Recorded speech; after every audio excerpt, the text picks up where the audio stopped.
It's the NFL on CBS coming to you from Heinz Field. Today, the Steelers and the Jaguars meet for the final time as members of the AFC Central Division. Realignment coming up next year in the NFL. Up to the minute standings. Pittsburgh leading the way at 6-2. Jacksonville running out of time. They hit the midway point at 3-5.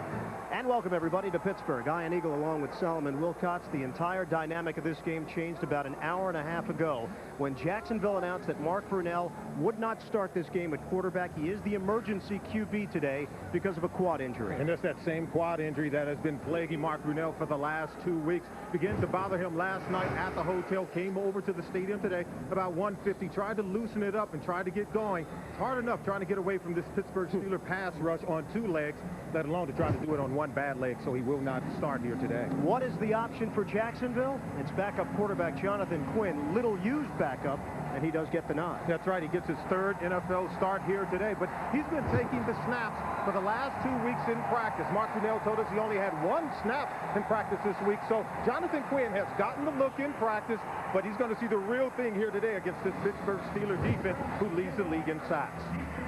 And the blueprint for the Steelers has been simple. That swarming defense that you mentioned, Solomon. And a lot of the bus. Jerome Bettis, number 2, entering action today in the NFL in rushing yards behind Curtis Martin. Well, it's a formula this Pittsburgh Steelers offense has been using. And of course, since Jerome Bettis came over to this team 5 years ago, he's been the one constant in this offense. Want to just wear down the opposing defense. He gets it going in the 4th quarter. Steelers get us underway with the kickoff, and Damon Gibson flies across the 25-yard line and is brought down at the 27. That's where Jacksonville will start out with Jonathan Quinn, the number 3 QB on this team the last 3 years. He did replace Mark Brunell against the Cleveland Browns back on September 30th. Was not impressive in that game as he struggled. 15 of 30 throwing the football, 136 yards. You see his career numbers. And Quinn opens up this drive with a 1st and 10 from the 27. Quick throw, McCardle catches on the outside and nothing doing there. Chad Scott with the coverage, driving forward to hold McCardle to a gain of 1. Take a look at the Jacksonville offense. We haven't even talked about some problems that they have at backs and receivers because of the injury to Brunell. Here's the offensive line. Fordham, Meester, Smith, Wiegert, and Maurice Williams. Fred Taylor, they were hoping he would return to action today, but instead, it's Stacey Mack getting the start once again. Taylor missing his 7th consecutive game because of that groin injury, and Brunell a spectator today. On a 2nd and 9, Quinn wants to throw it. He does, and McCardle is open into Pittsburgh territory. Down the sideline, McCardle, and finally brought down from behind by Dwayne Washington at the 26-yard line. And that's what Jacksonville wants to come out and do. Get the passing game going, put some points on the board early. They'll go right over to the left side. This is just a double read, and he'll hit him right in the area right there in front of Dwayne Washington, who slips and falls down, and that's what allowed Keenan McCardle to get extra yards after the catch. If they can put some points on the board early and get this team, Pittsburgh Steelers, back on their heels, that's the recipe for beating a team that likes to use ball control offense. A 45-yard pass play down to the 27 and a 1st and 10 for the Jaguars. Brady, the motion man. Handoff. Stacey Mack gets the carry and twirled down. Earl Holmes came up, and it's a loss of 2. We take a look at this Pittsburgh defense. It's a 3-4 set. Brunell told us yesterday we see a 3-4 twice. Pittsburgh and Pittsburgh. Smith, Hampton, Von Oelhoffen up front. Linebackers, Gilden, the AFC Defensive Player of the Week. Holmes, Bell, and Joey Porter. And the secondary, Chad Scott, Dwayne Washington dealing with McCardle and Smith. They'll get help from Alexander and Flowers. Tim Lewis has done an outstanding job with this defensive unit, ranked number 1 in the NFL. 2nd and 12. Quick throw and a miscommunication. McCardle, the intended receiver, and the ball was not at the spot. And Jonathan Quinn has taken all the snaps the last 2 weeks in practice, but they're so used to seeing Mark Brunell, things are going to be ran a little bit differently. You know, they installed this no-huddle offense because Mark Brunell likes it so much. It's what he's most comfortable with the absence of Fred Taylor in the running game. So it'd be interesting to see how much no-huddle they'll use here today. And what did Chad Scott tell us earlier in the week? That nonverbal communication between Brunell and Smith and McCardle is probably the best in the NFL. Out of the shotgun, Quinn on a 3rd and 12. Quinn knocked down at the line of scrimmage. Quinn stands at 6'6". Logan involved for the Steelers defensively. And it's 4th down for Jacksonville. And what Jacksonville wants to do, they want to throw right behind the blitzer. This is Mike Logan coming right off the corner, and that's where the hot receiver is going to be. But Logan's able to get his hand up and knock down that pass and force the field goal by Jacksonville in the red zone. Mike Hollis, as long this year as 48. This is a 47-yard attempt. He is 14 of 17 in his career against Pittsburgh. From 47 yards away, and it curls to the left. No good.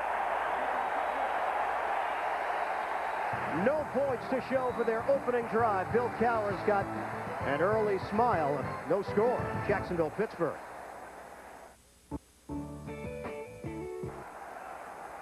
No score. Jacksonville and Pittsburgh. Steelers first possession, 12:39 left to go here in the opening quarter. And a 1st and 10 for the Steelers from their own 37. Stewart wants to throw it on 1st down.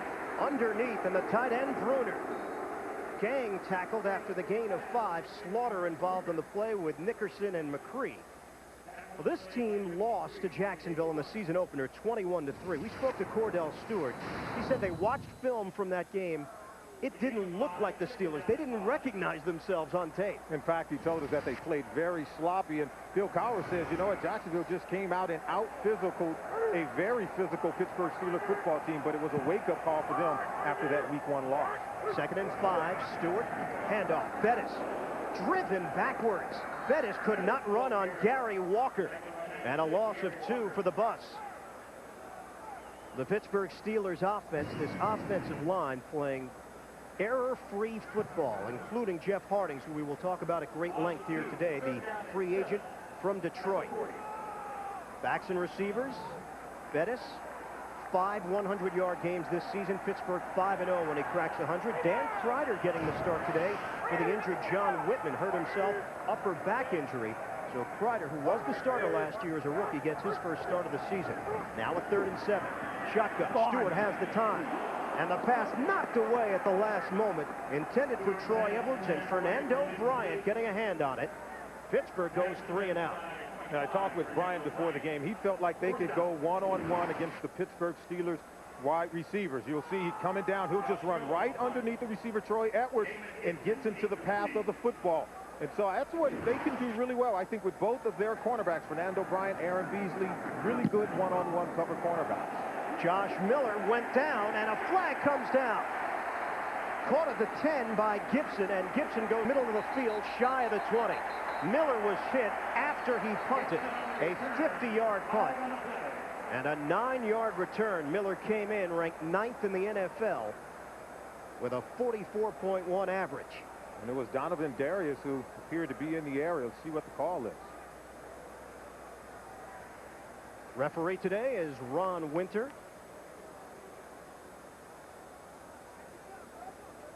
Running into the kicker, number 20 of the receiving team. Penalties decline.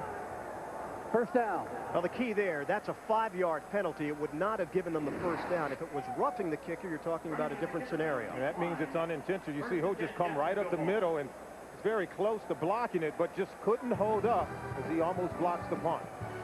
Jacksonville has the football when we come back.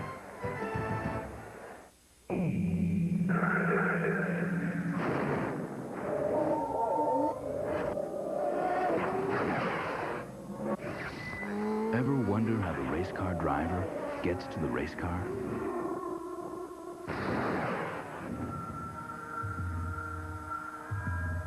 Seville STS. Available with interest-free financing through November 18th. Seville STS.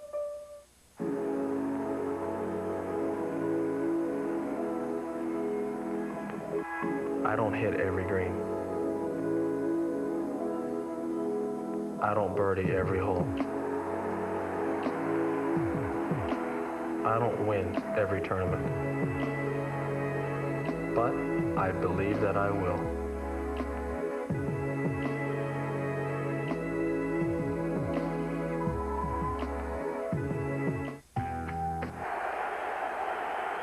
Jacksonville takes over a 1st and 10 at their own 19-yard line. Early stage first quarter here at Heinz Field. Handoff. Elvis Joseph has checked into the game, and Joseph has spilled out after a good run on first down of 8 yards. No Fred Taylor here today. That's 7 consecutive games now missed by Taylor. Earl Holmes making the stop. Tom Coughlin felt that this would be the week. Went through practice, at least part of it this week, ran some scout team, Coughlin told us, but he is not ready to go today. And they really missed the home run hitting ability of Fred Taylor, who's out with that groin injury. They want to wait till he's really 100% where he can regain that explosive ability that we're so used to seeing out of him. On a 2nd and 2, Quinn throwing into traffic. Acrobatic grab by Jimmy Smith in a crowd. And Smith has a first down for Jacksonville across the 35. That's a 10-yard hookup. Yeah, they come out and they use Elvis Joseph on the running game. Then they come back with quick passing plays to Jimmy Smith, and that's what you're going to see from this Jacksonville offense. They're going to spread you out, try to run the ball, and then they want to get the ball to Jimmy Smith and Keenan McCardle, who have to have a big game here today in order for Jaguars to win. Can Pittsburgh defend them one-on-one in the secondary? I think it's going to be difficult, not without double coverage and help from the safety. On the handoff, trying to take it to the outside, running off tackle Stacey Mack for a gain of 1, and the rookie Kendrell Bell makes that tackle, adding to his already impressive total. Well, that's a key matchup here today, the main event as we're calling it.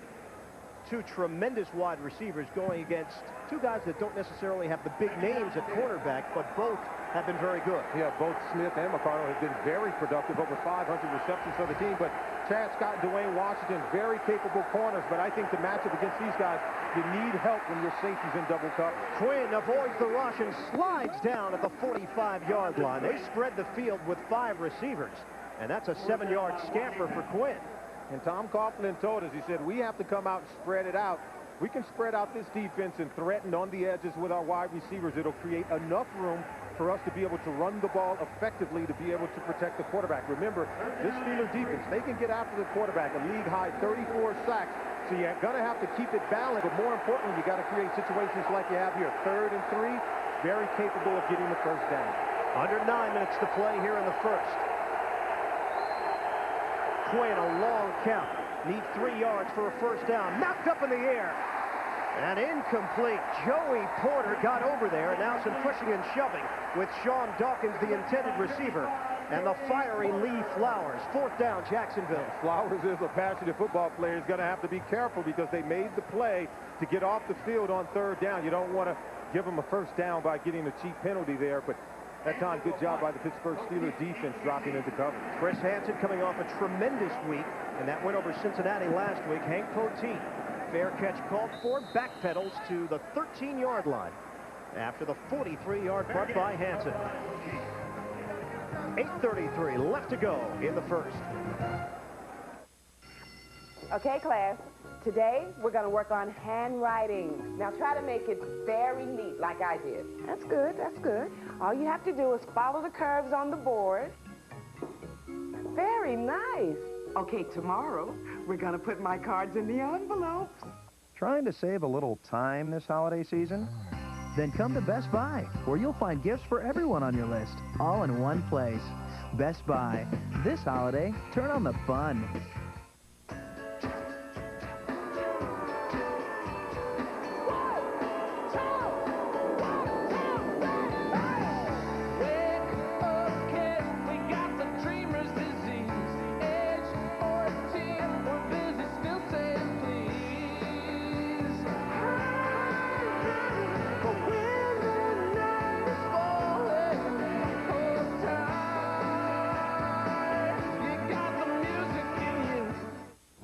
They came from every corner of the country, from small towns and big cities.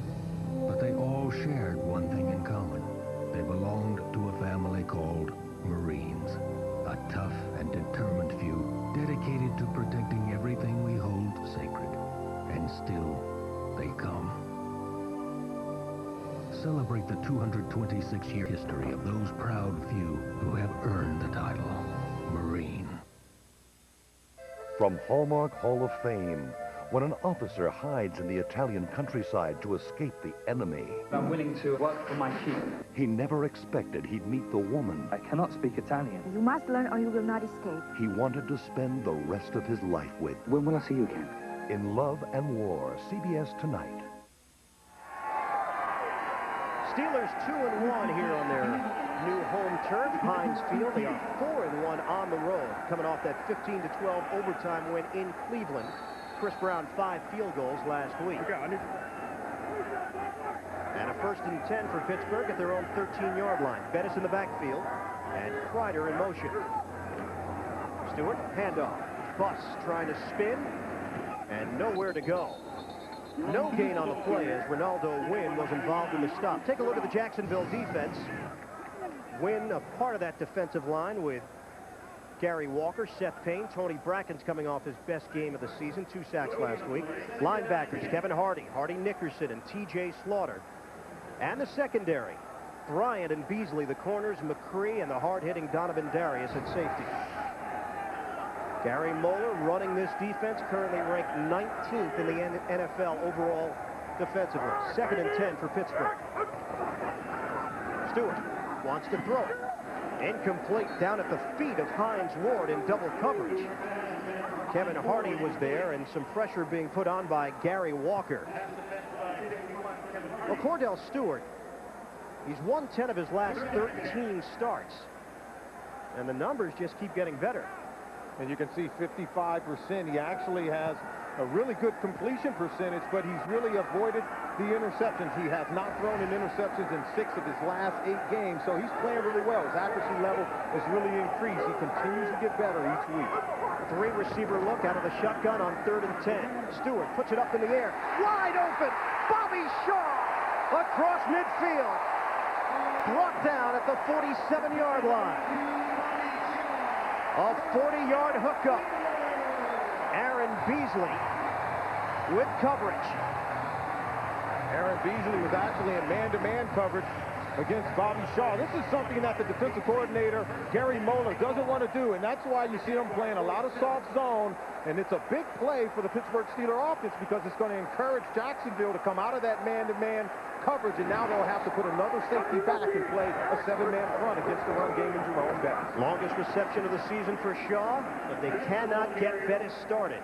Held to a 2-yard gain as Bettis takes it to the 45. Remember, in week 1, Jacksonville, their defense did a pretty good job against Bettis, held him to only 28 yards rushing, and that's why I think it's really important for Pittsburgh to connect in the passing game because Jacksonville wants to crowd the box with 8 men in the box and try to defend the running game. If they can hit on the big pass plays and they'll have to come out of it, it'll create more room for Jerome Bettis. Last time Bettis had over 100 yards in a game against this Jacksonville defense, 1998. On a 2nd and 8, Bettis turns it upfield. And Bettis carries a tackler with him for a gain of 3. Seth Payne was part of the defensive surge for Jacksonville. It'll be a 3rd and 5. Seth Payne has really come on. Marcus Stroud, the 1st-round pick, has come out of the starting lineup. You'll see him rotating in there with Seth Payne, who leaves the game right now, and Gary Walker. The 2 tackles, they have to be stout against this Pittsburgh Steelers running attack, but they're going to continue to shuffle these guys in and out of the game so that they can be fresh come 4th quarter. Amos Zaraway checks into the game for Pittsburgh. 4-receiver look. Zaraway had the long reception last week in the win over Cleveland. Shotgun. Stewart. Sideline toss. Great grab by Hines Ward. He does it every week. 1st down, Pittsburgh. Out of bounds at the 33. You have to give Cordell Stewart credit, Hines Ward as well, because they're working against Jacksonville on 3rd down. Man-to-man coverage is Kewalkie Thomas, number 41, covering Hines Ward. He just breaks off the route, picks up the 1st down. You can see he still has room after the catch. And if Jacksonville, their secondary, cannot play tighter coverage in man-to-man, it bodes well for the Pittsburgh Steelers because it's just going to be easy pickings. First catch of the day for Ward. He's on pace for 100 catches this season. The Steeler record is 85, set by Yancey Thigpen back in 1995. Pitch. Bettis able to break 1 tackle, but could not break that 2nd wave. Marlon McCree, T.J. Slaughter slowed him down on that 1st hit. That's a loss of 4. And wow, do they ever feel confident against this Pittsburgh Steelers running game. But Hines Ward is a guy that really gets so much done in this offense, and the offensive coaches believe that they can allow him to really be productive as a wide receiver. He can run the ball in terms of rush yards, but you can see the yards per catch, 9.7. It isn't a lot, but 13 and now 14 receptions on third down. That's what's key. He's a big-time player in this offense. Zaraway is in on a 2nd and 14. Bruner shifts over to the fullback position. Some movement. Flag down. Handoff. Zaraway right up the middle. And he takes it to the 32-yard line, a gain of 5. But as we mentioned, penalty marker on the play. So they went with Zaraway in a 2nd and long situation. Pittsburgh indicating it will be against Jacksonville. Offside. Number 96. Defense. Correction, number 90 in the neutral zone to snap, a 5-yard penalty. Repeat down. So it's Tony Brackens. It'll be right here, number 96, just coming right here. He's off a little bit, and that would be Gary Walker actually crossing the line of scrimmage. And have to be very careful because, you know, you want to be physical getting across the ball to try to stop the running game, but you want to play it straight up. Don't hurt the football team with penalties. Ron Winter throwing out 2 numbers there. He could have had his pick, 96 and 90. That's right. And a 2nd and 9 now for Pittsburgh. And Zaraway staying in the game. Unable to cut it to the outside. And this Jacksonville defense is prepared on the run game. Fernando Bryant, the corner, coming over to make that stop, a gain of 1. And Hardy Nickerson told me before the game, he says, you were very confident coming in after what we did in week 1. We matched up really well against this Pittsburgh Steelers rushing attack. And you can see early on, they're doing a really good job of getting penetration, creating a new line of scrimmage, and making tackles in the backfield. But you know what? They have to do it for 4 quarters, not just 1. How often, though, do you hear that a team is out-physical the Pittsburgh Steelers? It just doesn't happen. Not often. On a 3rd and long, shotgun Stewart trying to buy some extra time. Stewart throws and caught. Bobby Shaw once again. A first down out across the 20-yard line. Coverage from Aaron Beasley. 15 yards through the air.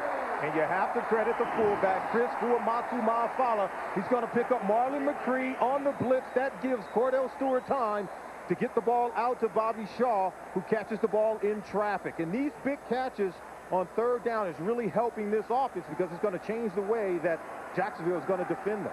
Line of scrimmage is now the 16, and the red zone has been a major issue for this Pittsburgh offense. You see the numbers, 8 straight attempts. Handoff, Bettis with a head of steam, and Bettis brought down after maybe a gain of 1. We'll see where they spot it. Ronaldo Wynn, the defensive left end, given credit for that tackle. But we talked to Bill Cowher about the red zone problems. He said, you know what? These are good problems to have. That means we're getting there a lot. That's right. They've been getting there. You can see they haven't been able to get it in. Only 6 touchdowns in 23 possessions. That's 30th in the National Football League. Dead last in the AFC. They're 0 for 8 in their last 2 games inside the red zone. The only team worse in the NFL, Washington. Kreider, the motion man. Bettis in the backfield, but Stewart looks to throw. Steps up. Flag down. Stewart with a shake and bake move. Angling to the outside. And twirled down at the 9-yard line by Darius, but a penalty marker after the 7-yard run by Cordell. It's going to come back because of a holding call. There was pressure and penetration in the Pittsburgh Steelers backfield very early on in the play. Holding. Number 65 offense. A 10-yard penalty. Repeat 2nd down. Well, Solomon, we have our first holding penalty against the Pittsburgh offensive line this season. Yeah, when we talked to the Jacksonville players, they said, no, it's the first time they've been caught. They didn't believe that these guys have not been holding, but it's the technique they use.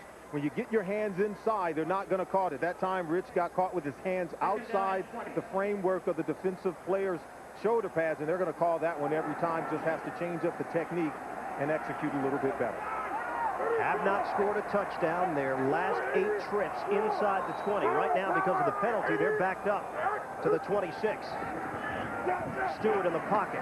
Stewart standing tall, and Stewart tripped up. He went down after he was hit from behind.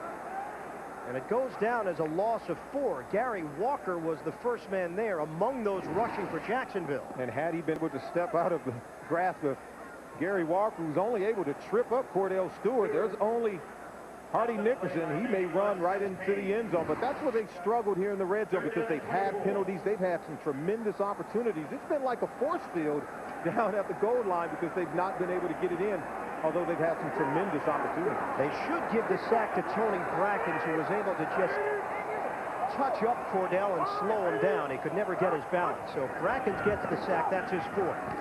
Now on 3rd down and long, Stewart. Nobody home. Cordell Stewart was looking for Bobby Shaw, who's been the hot receiver today.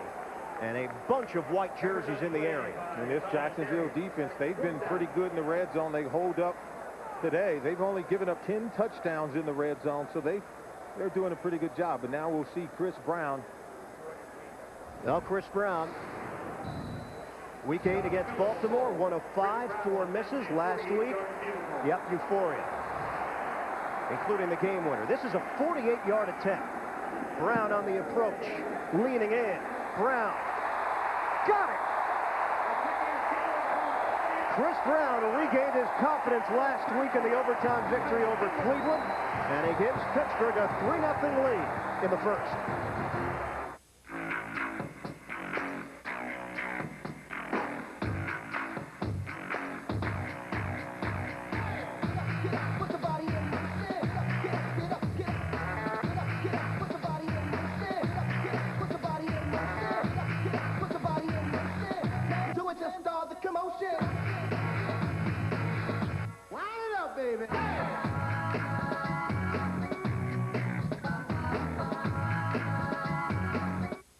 What gift has big fun and great food wrapped into one? It's got to be Applebee's gift certificate. So grab a bite and some gift certificates, good at over 1,300 locations. The Canon Rebel 2000. When circumstances change, just turn the dial, and you'll turn a snapshot into a photograph. What's the... So now you know how to stay in control. Do you mind? Thank you. The Rebel 2000 from Canon. I just thought we'd go for a little walk, you know? Spend a little quality time together. Where'd that come from? Mom got it from cellular1.com, Dad. Oh, hi, Timmy. Yeah, I'm kind of booked Tuesday. How about Wednesday? Hold on. Hey, Dad, I think we're heading back towards the house. I know.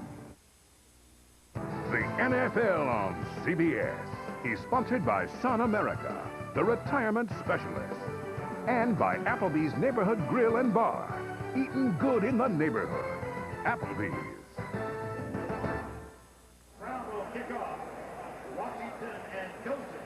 Started out as a foggy day here in Pittsburgh. It has turned into a beautiful one. 3-0. Steelers leading it after the 48-yard field goal from Chris Brown.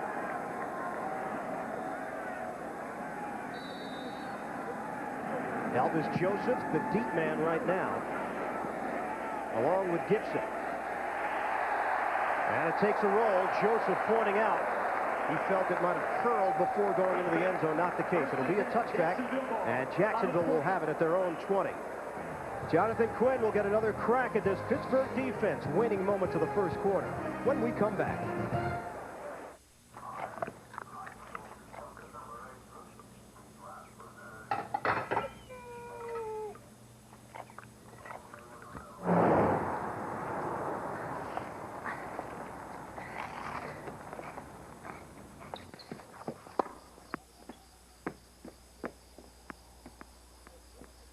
How hard is your retirement plan working?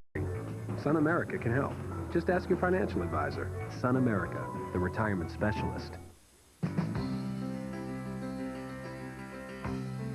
This country keeps rolling. It's not about to slow down. And neither are we. Interest-free financing from GM continues from now through January 2nd on most new cars, trucks, and SUVs. One country, one way. Keep America rolling.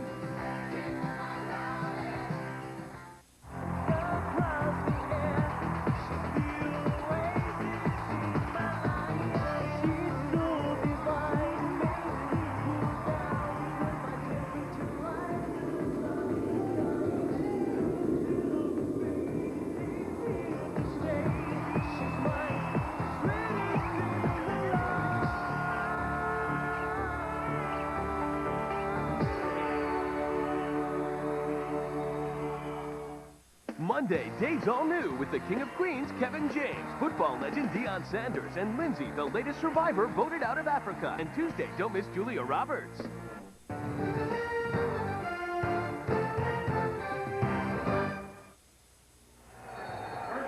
The 1 o'clock starts are now finals. We can update the AFC Central standings. Baltimore 6-4. Pittsburgh could take a game-and-a-half lead at the top of the AFC Central. Jacksonville trying to avoid the basement. Quinn off play action. Quinn throwing a long ball deep down the sideline and a flag down. Smith in a matchup with Chad Scott. And that penalty marker came down early off of that rainbow pass. Yeah, Jimmy Smith running a double route. They've been running the quick timing routes, and that time he just did an out and up. Chad Scott had to hold on to keep him getting beat deep. So Quinn did throw the long ball, and Smith was unable to catch up to it because of the hole. Wait a second. Okay, Winter pointed in the wrong direction. Steeler fans reacted. Now he gets a hold of himself. He didn't fake me out. Illegal contact. Number 30 defense. A 5-yard penalty and a first down. And Ian, you asked me if these cornerbacks for the Pittsburgh Steelers could cover the receivers one-on-one. Here you see Chad Scott getting beat on the double route. He's still beat, but he had to get a second bump beyond the 5-yard rule in order to stay with him. That time, Jimmy Smith getting open. So they're going to be challenged in this secondary. See if they can play one-on-one defense. And a 3-receiver look. Motion man Dawkins. Handoff. Elvis Jose runs into a wall. Aaron Smith stood up tall. No gain on the play, and Smith is having his best year as a pro, his 3rd year out of Northern Colorado. Yeah, we talk so much about the linebackers, but watch. There's Aaron Smith just getting his head underneath the tackle and slamming down. The 3 front defensive linemen for Pittsburgh just do a great job at holding up in their 2 techniques. And these guys can all play 2 gaps at once, and they come down and make plays. Excellent play by Aaron Smith. That'll go down as the final play here in the first. Pittsburgh with the 3-0 lead over Jacksonville will come back with second quarter action from Heinz Field in Pittsburgh. You're watching the NFL on CBS. This way. You're not going to believe this. What was stolen? Everything. Payroll, R&D, customer records, all the assets. How could they get everything? I don't know. You're the cops. The room is completely empty. All the assets were in this room? Everything. Ned, the servers. They stole all our servers. No, we moved everything onto that one. It's going to save us a bundle. I sent out an email. IBM E-servers running Linux. What's a server? They can save you a bundle. Okay. Small business software, $500. Coming up. Small business seminar, $300. Small business supplies, $90. Leaving work early to use your reward points, priceless. Now small business owners can earn reward points to use more places than ever before. Call 866-444-BONUS for details. There are some things money can't buy. For everything else, there's MasterCard.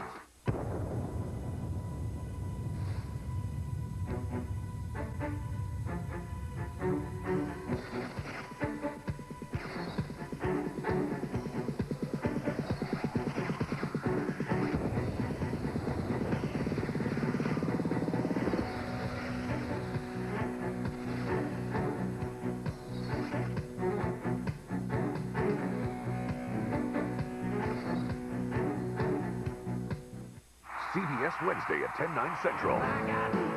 Garth Brooks performs live from the deck of the aircraft carrier, the USS Enterprise. He'll welcome back the troops as he continues his incredible tour across America. Garth Brooks, Coast to Coast Live. All new concert events, CBS Wednesday at 10/9 Central. As we open up the second quarter, Ian Eagle, Solomon Wilcox, our entire CBS crew with you from Pittsburgh. Steelers 3, Jacksonville nothing. Jaguars with a 2nd and 11 from their own 24 and a 4-receiver look. Man in motion, Whitted. Quinn throwing up high. And Jimmy Smith wanted a hold on Chad Scott, and he is upset. And these 2 guys are going at it. Chad Scott, he's coming in saying he wanted to play one-on-one coverage. against Jimmy Smith, and Jimmy Smith will just run a slant right inside. You can see he just slips right underneath, grabs the arm before he can grab the ball. I think it's really good coverage because he timed it up very well as the ball arrives. Scott is a big physical corner at 6'1", 192 pounds. He's dealt with a lot of injuries throughout his career, but he's been healthy for the most part this year. He did miss the opener against Jacksonville, though. Out of the shotgun on third down. Quinn up high, and Quinn's accuracy has been questionable today. Sean Dawkins in the vicinity. And Mike Logan had coverage in the dime package. Jacksonville will punt. And we have to have also, if Sean Dawkins goes up, I think with 100% effort to pull the ball in, appear to have alligator arms on that one. That's what we call it, when you don't really extend the arms and go up for the ball. Chris Hansen. He's been a surprise this year. In his second season out of Marshall, had a cup of coffee with Green Bay. Egg Poteet waiting at his own 35. Lefty punter, Hansen. It's a high punt. Poteet ranging over, and it took him all the way back to the 29, trying to reverse field now.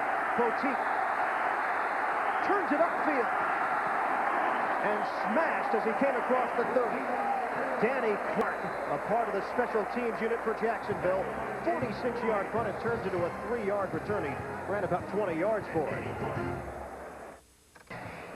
For the best NFL coverage on the net, including expert analysis, live scoreboards, go to cbs.sportsline.com or AOL, keyword CBS Sportsline. Steelers have the football at 1st and 10 at their own 33 after the return from Hank Poteet. They have not been able to establish the running game.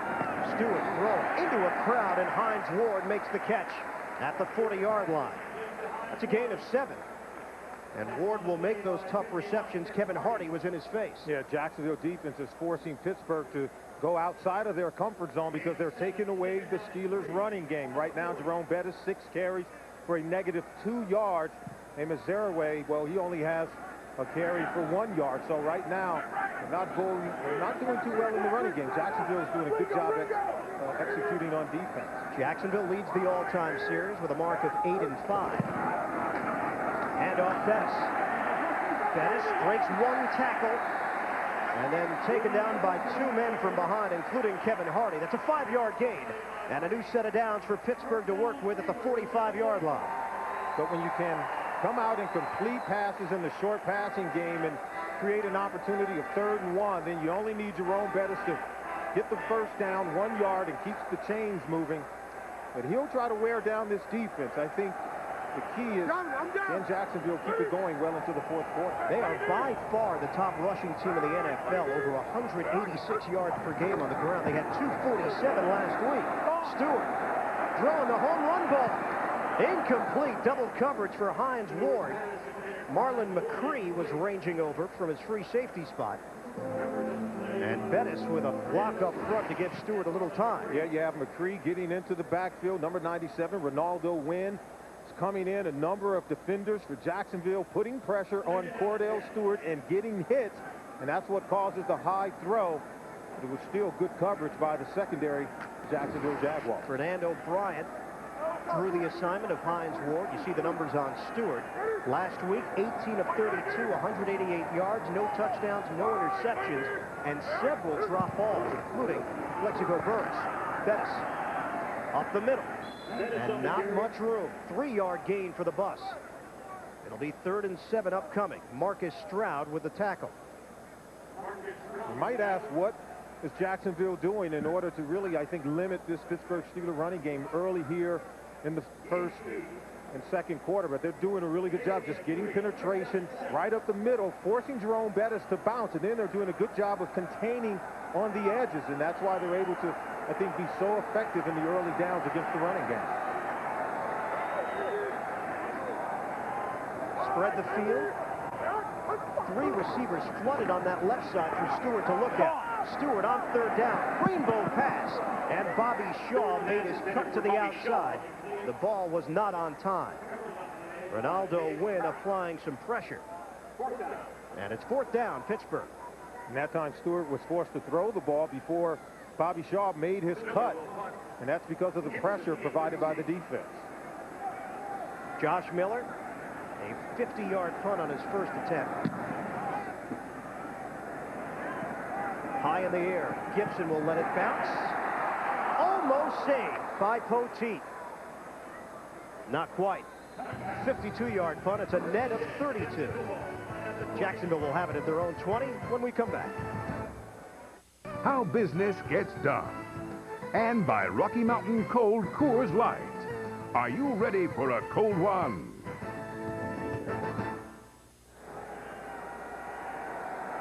Neither team has looked particularly sharp offensively so far. Pittsburgh does have the 3-0 lead, a 48-yard field goal from Chris Brown, and Jacksonville with a 1st and 10 at their own 20. Mack gets the call, and Mack is devoured short of the line of scrimmage. Joey Porter leading that charge with Kendrell Bell, and a loss on the play. And the reason why both offenses have struggled because they really haven't gotten off on 1st down. Pittsburgh's defense has held Jacksonville to 1.2 yards on 1st down in this game so far today. But Joey Porter, he's a guy that I'm really impressed with because he can not only play the run really well, you see the 7 sacks so far this season, make plays in the passing game. We've already seen him break up one pass play here today, but he can also stuff the running game.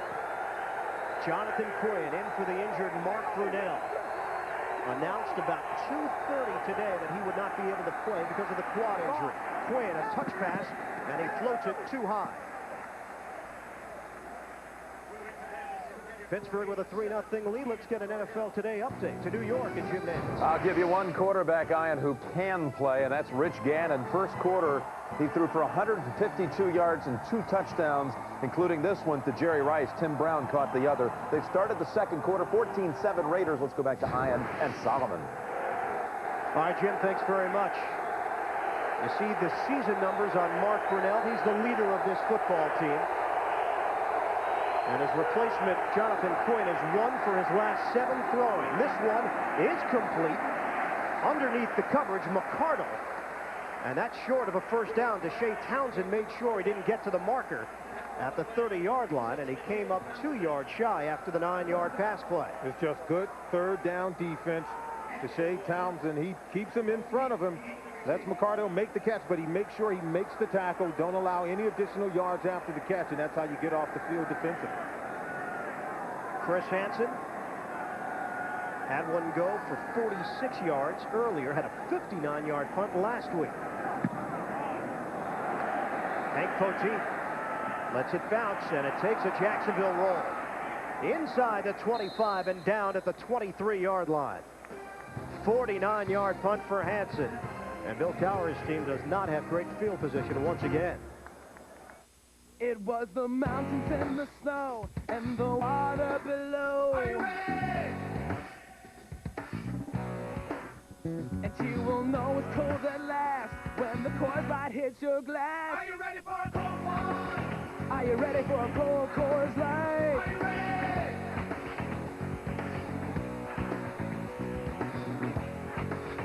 Are you ready for a cold Coors Light? Are you ready for a cold one? Come on.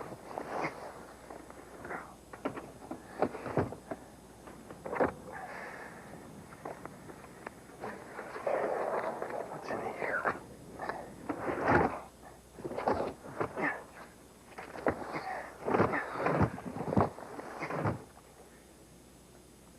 A lot of cargo room is a good thing. Right? The Accord from Honda.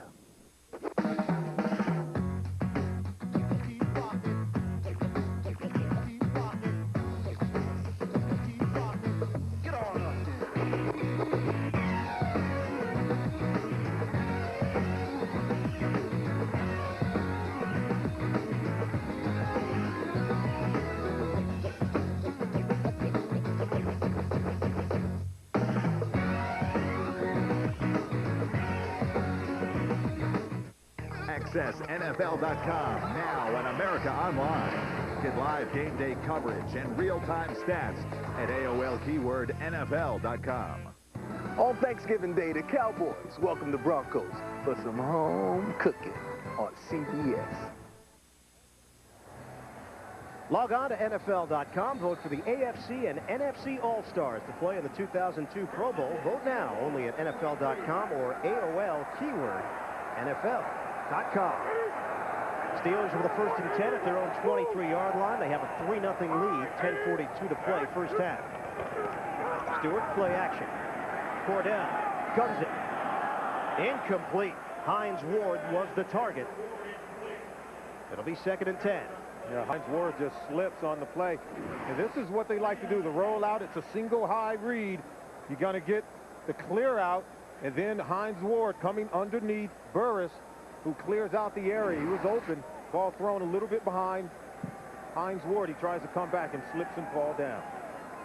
You know, one thing that Jacksonville pointed out regarding Cordell Stewart, they thought in that first game and early in the season, Stewart was trying to prove to everybody that he was a true pocket passer, but he's gone back to his old style in recent weeks.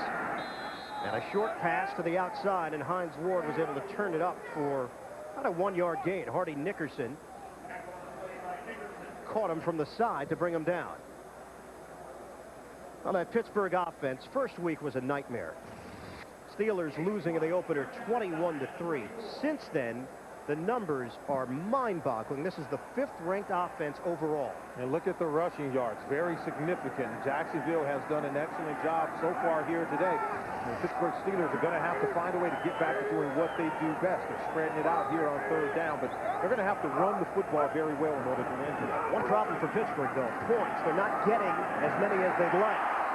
Out over the middle, and it's incomplete. Looking for Bobby Shaw. Had a chance at it. Jason Kraft made sure that he did not bring it in cleanly. And Kraft just does a good job of getting underneath the ball and playing the ball in the air, and is able to jar that ball loose. It was really a good throw, and you have to give Shaw credit because he was fighting for the ball, but just an excellent coverage job by Jason Kraft. Miller, line drive kick. Here's Gibson. Returnable punt from the 26. Gibson zigzags. Gibson breaks the tackle and forced out of bounds just short of midfield. A 50-yard punt, and Gibson able to bring it back 21 yards to the 47, chased down by Dan Kreider. Well, coming up, Thanksgiving, a special holiday edition of the NFL Today. Join Jim, Mike, Randy, and Jerry, all the latest NFL news. Plus, Marcus Allen visits with the Cowboys' Emmitt Smith, former Detroit running back Barry Sanders. Among other things, we'll talk about their Thanksgiving memories this Thursday, 3:30 Eastern on the NFL Today. Part of the Thanksgiving tradition of Football Thursday. Average yards gained on 1st down, neither team distinguishing themselves, so they'll go with a trick play, trying to turn it upfield, and Jimmy Smith cannot. Smith chased down on the play by Joey Porter. What a job done by Joey Porter, because I think he was blocked. He fought off several would-be blockers, including the left guard, Brad Meester. You can see he's just going to run to the football. Look, he gets by 2 guys and is able to make the tackle. That's Meester, number 63, and even Jimmy Smith tried to cut him off. Jimmy Smith, the guy who's carrying the ball, and he comes through and makes the tackle. Excellent job by Joey Porter, who can run and he can hit when he gets there. A loss of 3 on the play. Porter, the 3rd-year pro out of Colorado State. Play clock winding down. Quinn under some heat, and Quinn trying to get himself out of it. He took a shot at the 45-yard line. Earl Holmes made sure he didn't get past the 45. A 2-yard gain.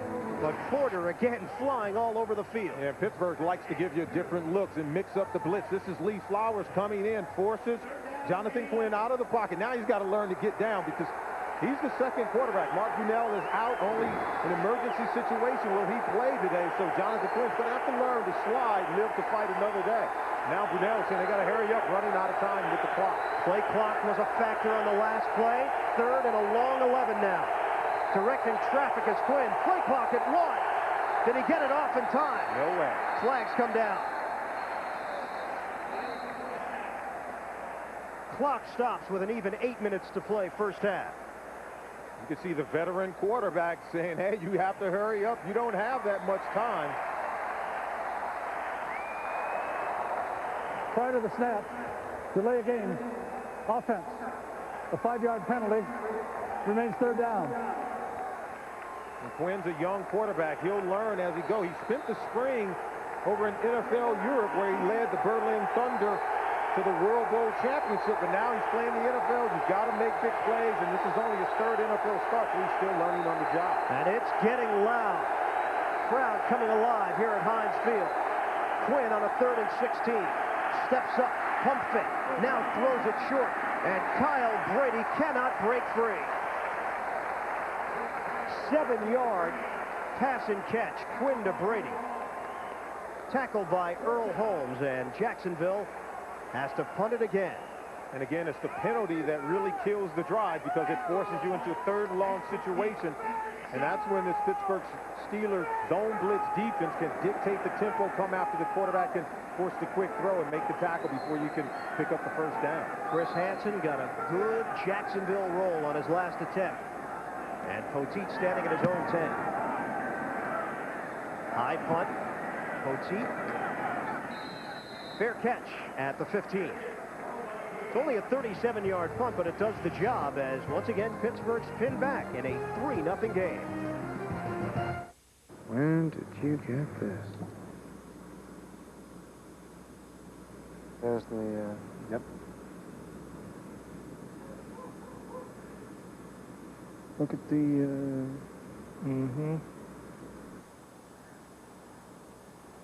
There's nothing like a little variable valve timing to get people talking. What's that, yeah, dipstick. The Accord V6 from Honda. In and out. Good. Keep the victim calm. And 1, and 2, and 3.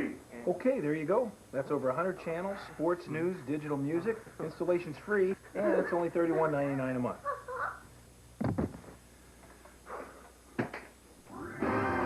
Just $31.99 a month gets you over 100 channels of DirecTV programming. Right now with free professional installation. So it was the digital music that... Yeah. You gotta watch CBS Thanksgiving night. What will the survivors be eating? The ultimate. Cornmeal and a cup of muddy water. That's something nasty.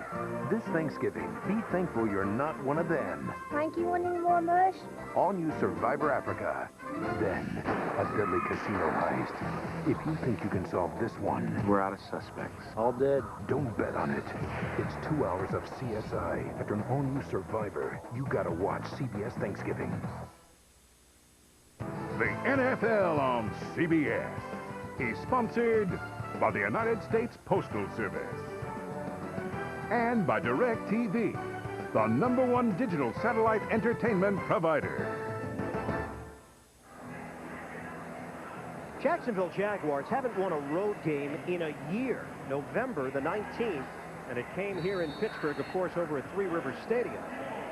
Jaguars are 3-5 overall after opening the season at 2-0, suffered through a 5-game losing streak, and then beat up on Cincinnati 30-13 last week, 21 points in the 3rd quarter. Heinz Ward. And Ward cutting it to the outside. It was snapped directly to him. And that's the chicanery, and Mike Mularkey likes to give you a couple different looks on the offensive side of the ball. That's right. They like to draw upon the experience of many of the offensive coaches on this staff, and Cordell Stewart is now back in the game, but anytime you see some of the gimmick plays in this offense, it's going to involve Heinz Ward because he can do so many things. Run with the ball. He could play quarterback, played a number of positions in college at the University of Georgia, and they like to draw upon his diverse talent. Stewart now under center on a 2nd and 7. Bettis having his problems today, and Bettis is dragged down after a gain of 2. Paul Spicer, part of that Jacksonville defensive line that made the stop. Rushing yards, neither team has been able to do anything on the ground so far, and that is something that Pittsburgh is not accustomed to. Yeah, when I talked to the center earlier this week, we both talked with Jeff Harding, who says, hey, we have to be able to run the ball. We know come late in the game, that's how we're going to win the football game so far today. Jacksonville defense has held up real well. Putting Stewart in a position where he's got to throw it. 6 of 13 so far for Cordell. Out of the shotgun, a full receiver look. Stewart fires over the middle. And a shot out of the 25-yard line. That was Ward taking the smack from Donovan Darius. And the first down signal, he picked up 6. Needed 5. Tough football player. And that's right. He can dish it out, but you know what? He can take a hit also. Last week, he laid out the Cleveland strong safety Earl Little, but here he'll take a hit from Darius, just working over the middle of the field. He knows he's going to get hit, but he has the courage to go get this ball, hold on to it. Darius was a big safety, but Hines Ward goes 6 feet, 200 pounds, so he's not a small guy, but he's a very tough football player. Ward was fined $5,000 by the NFL for taunting after that hit, not for the hit itself. Bettis, again, unable to get to the line of scrimmage, a loss of 1. Seth Payne read it perfectly.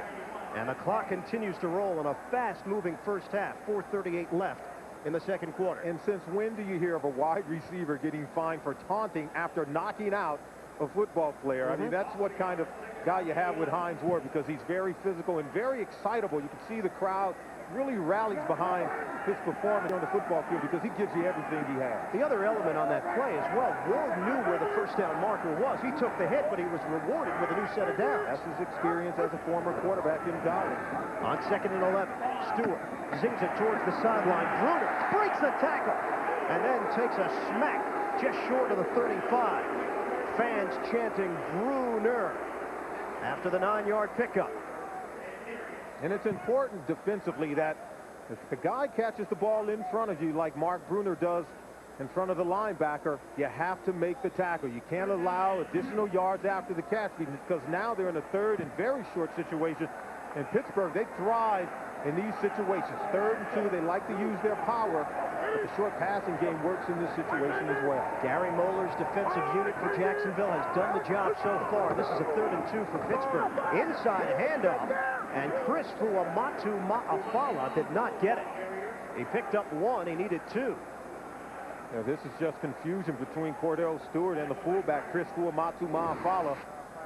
And they'll try to run right here in the weak side A gap. You can see there's some confusion there. He has to continue going forward. Cordell has the ball out there ready for him to take the ball and get some momentum heading into the line of scrimmage. The hole was there. Chris Fuamatu-Ma'afala was not the starter, but he has to know the plays and get going. He got engulfed on the play by Tony Brackett, which sets up a long punt for Miller. Gibson comes over. Did he step out of bounds? He did. Gibson continues running on the play, but it's whistled dead back at the 10-yard line. 55-yard punt for Miller, and he put it in a perfect spot.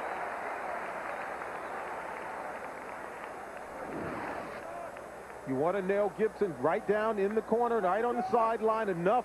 He can't stop his momentum, carries him right out of bounds. Bill Cowher's been wanting big plays from his special teams, and he gets it here with the punt by Josh Miller. So the Jaguars will have it now, a 1st and 10 at their own 10. Miller has done his job. And Pittsburgh is just hoping to get the football back with 2:48 to go until halftime. They lead it 3-0. Crowd making noise here, trying to unnerve young Jonathan Quinn, 26 years old. Quinn, pump fake. Quinn, timing pattern. And he couldn't put it on time to Jimmy Smith. A flag down. Another stop-and-go play. Yeah, that's right. It's the double route. They run a hitch and go. It's the pump fake that sells it, and that's what gets Chad Scott to bite on the play. Jonathan Quinn with the pump fake, and it's going to be pass interference on Chad Scott. Illegal contact. Number 30, the defense. The 5-yard penalty and an automatic first down. So they didn't get the pass interference call. They got the illegal contact. Maybe not the call that Jacksonville was looking for, but it does give them 5. Yeah, he disrupted, and watch, it'll be a hitch and go. He stops, pump fake. That's, you can see the eyes of the cornerback. Scott he's watching the quarterback, and it's the pump fake that allows him to bite up on the play. It's going to have to be more disciplined. Scott clearly got fooled off the pump fake from Quinn. Now out of the shotgun on 1st and 10. Quinn underneath. McCardle unable to get out of the Joey Porter grasp, and it's limited to a gain of 4. Clock is moving, 2:28 and counting left until halftime.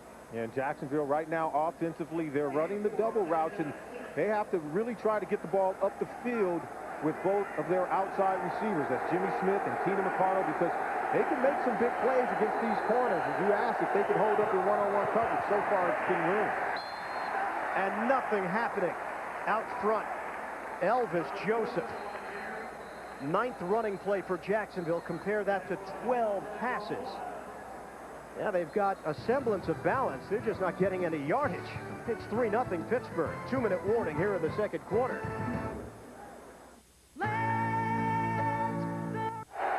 They tack 3 seconds on the clock during that timeout.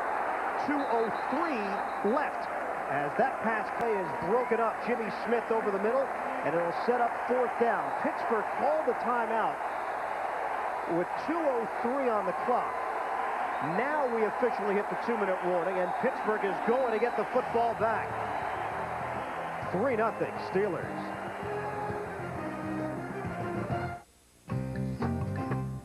There's all kinds of great deals going on right now at Gateway. Call 1-800-GATEWAY and learn how you can get upgraded to a free flat-screen monitor when you buy a state-of-the-art computer like the Gateway 500X with an Intel Pentium 4 processor. Also learn about Gateway's other great deals, like computers starting as low as $5.99, and Gateway's special no payments, no interest for 6-month plan. Just call 1-800-GATEWAY. That's 1-800-GATEWAY.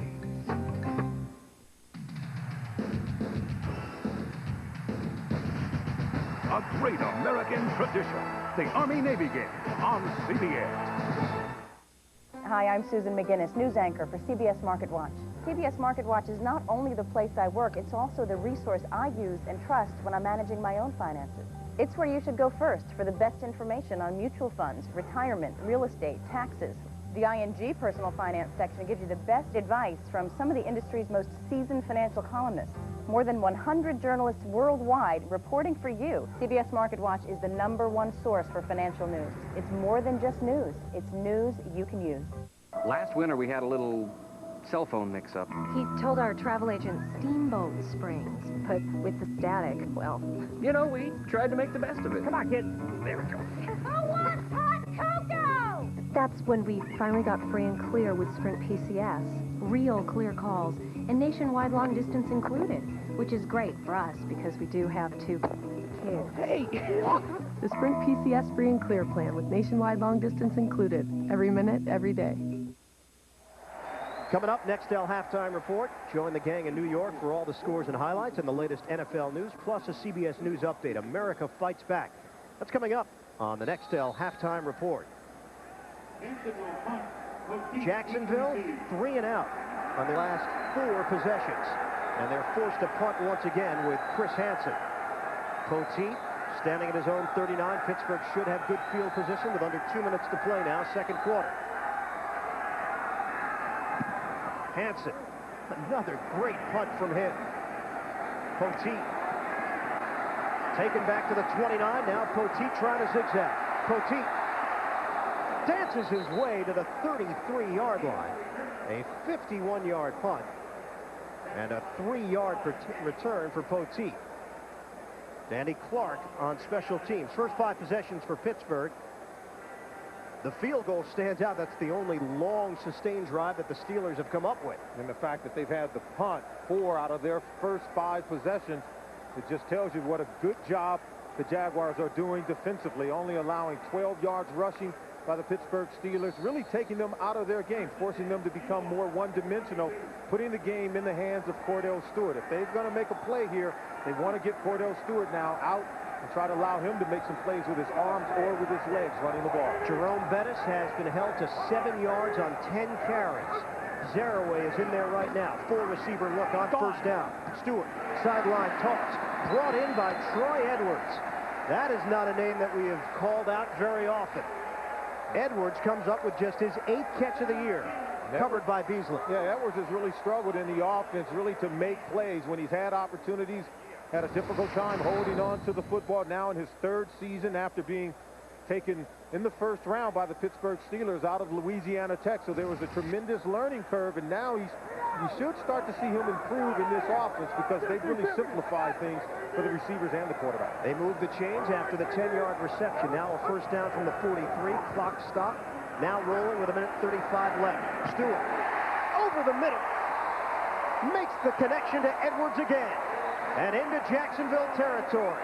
Clock continues to roll down to the 39-yard line of the Jaguars. Pittsburgh is on the move. Hardy Nickerson came up a little bit lame on the play. There's Stewart patting the ball underneath Did Bobby Shaw bring it in cleanly? He claims he did for a 4-yard gain. And this is where Jacksonville has been criticized for going soft in their zone. They were doing a good job in man-to-man coverage, and now you see in the zone coverage, Pittsburgh's moving the ball in the passing game. They rush to the line of scrimmage on a 2nd and 6. Quick toss to the sideline. Out of bounds, it's Edwards. Troy Edwards, more involved today than he has been throughout the season. 3 catches on this drive. And Pittsburgh's going a little no-huddle. This is where Cordell Stewart is allowed to call his own plays, some of the things that he's very comfortable with in terms of getting the ball out on the perimeter. And they're moving the chains now against a very soft Jacksonville Jaguars defense. Pittsburgh still has 2 timeouts left. Steelers leading at 3-0 with 51 seconds to play first half. Line of scrimmage is the 30 on a first down. Stewart. The rush is coming. Stewart runs into his own man, Alan Faneca, and is brought down quickly after that. Paul Spicer. And Pittsburgh uses a timeout with 44 seconds left after a loss of 4 on the play. And Cordell's not happy. The receivers couldn't get open, but in this offense, he's able to make some plays. Once he doesn't see his guy come open, now he's got to get out of there, but he runs into his own guy, number 66, Alan Faneca. He's able to get out of there. If he doesn't run into his own guy, he's got some room to maybe pick up the first down. Coming up, Nextel halftime report. Jim, Mike, Randy, and Jerry, all the scores and highlights, and the latest NFL news, including a CBS News update. America Fights Back. That's all coming up on the Nextel halftime report. Pittsburgh now has 136 yards of total offense, 124 of which have come through the air.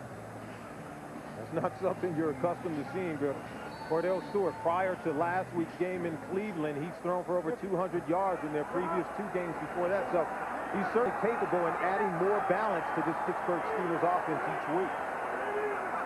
On a 2nd and 14. Ward goes in motion. Back to the slot now, and Stewart steps up. He'll keep it. Cordell Stewart on the run. Stewart cutting to the outside. Takes a hit as he goes out of bounds to the 15. A new set of downs for Pittsburgh.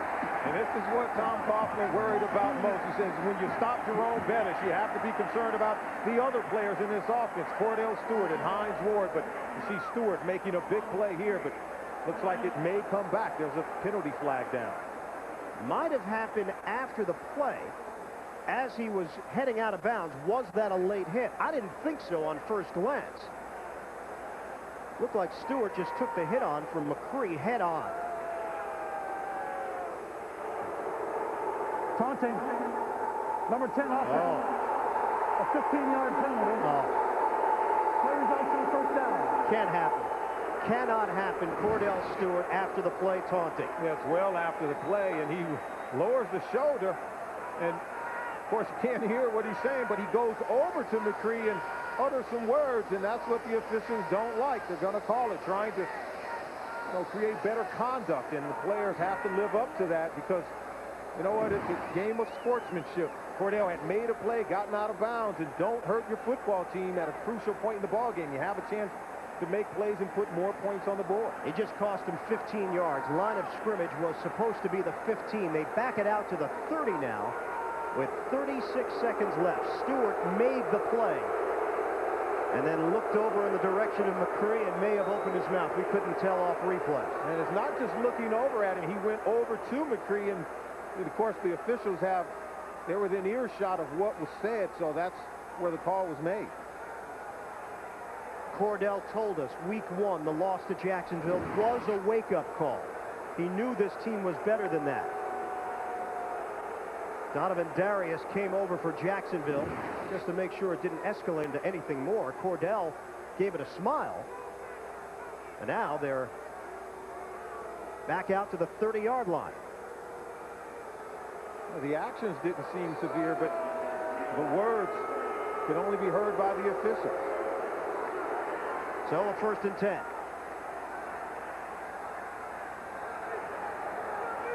.36 seconds left. Pittsburgh with a 3-0 lead. Late stages now, 2nd quarter. And Stewart out of the shotgun. Good protection. Stewart throws it.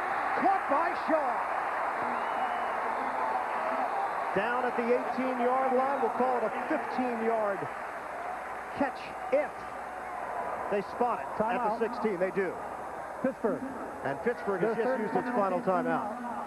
A 30-second.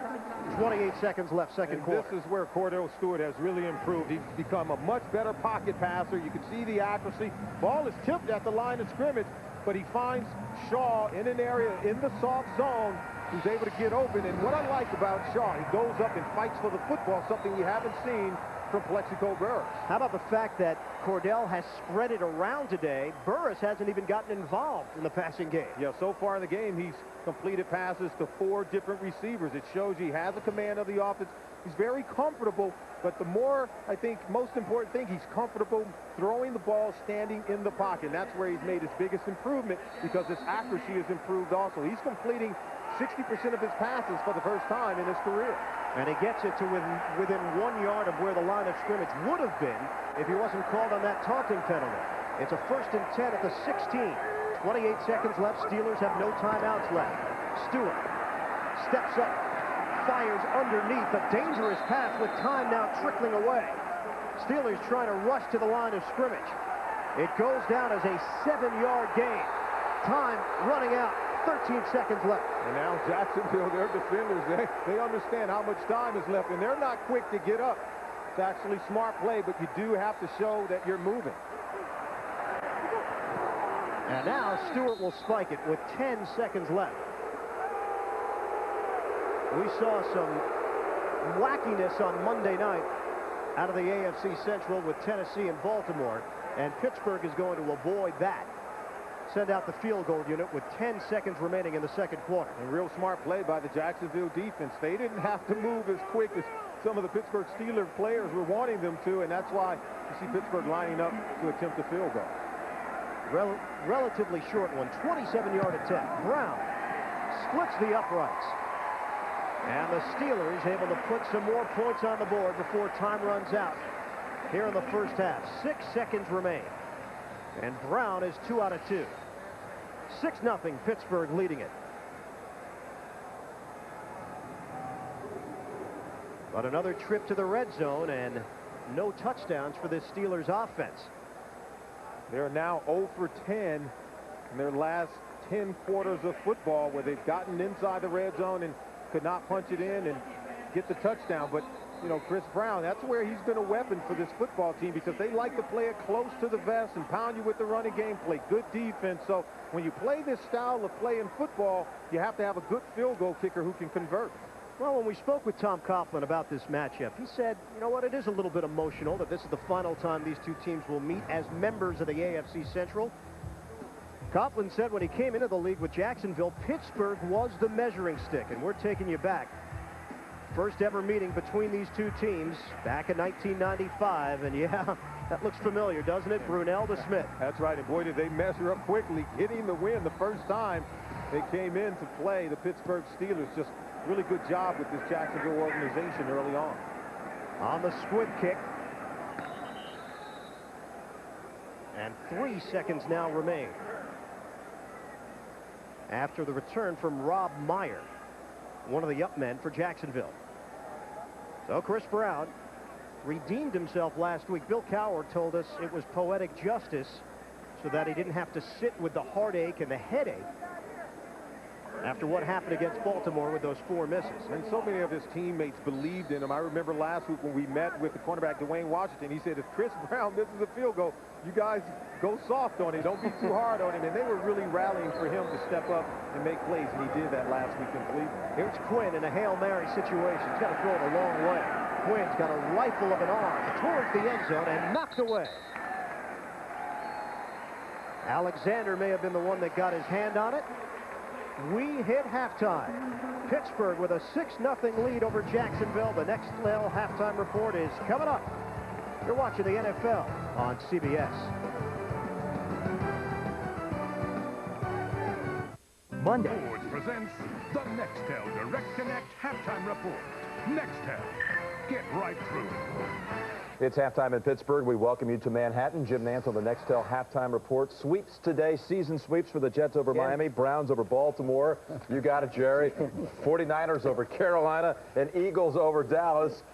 Mike and Randy and the Chimney Sweep. The Chimney Sweep. Get out of here. Guy from Mary Poppins over there.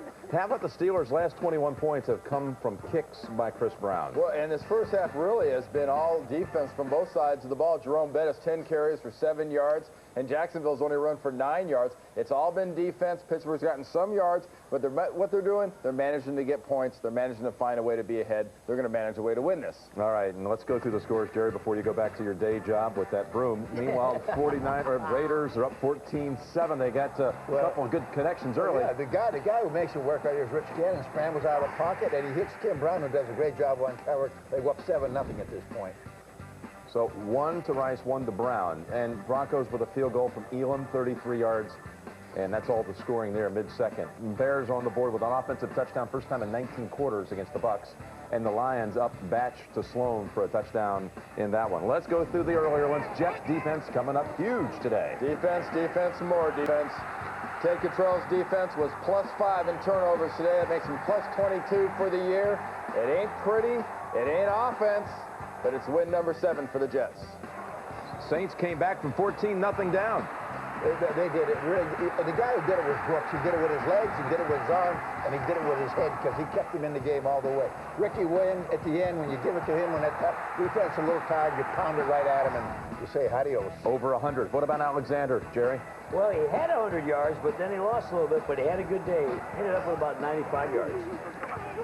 And the Ravens stunned by the Browns. Well, Shannon Sharp, I guess it's very important to him, but otherwise, who cares, because they lost the game, but he got the record for most receptions for a tight end.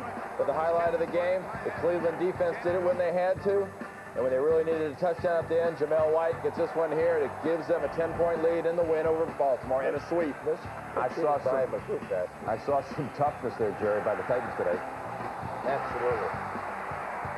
Steve McNair. I got to go along with you on that one. Steve McNair, he not only threw well, he ran for 65 yards plus. I'll tell you what, there's a team that came to play right there, the Falcons today, and they win this one. We're going to catch up here in just a second.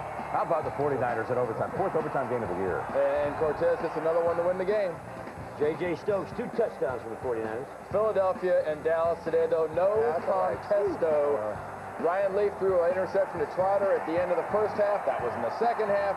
Ryan Leaf was Ryan Leaf, and, well, Dallas was Dallas. Ryan Leaf, 2 touchdown passes to the other side today. Yeah, to the other side. Hey, on Thursday, Thanksgiving Day, we invite you to join us at 3:30 Eastern Time for a special holiday edition of the NFL Today. We'll have more of our roundtable of rushing greats, Marcus Allen speaking with Emmitt Smith and Barry Sanders. What would you like your legacy to be?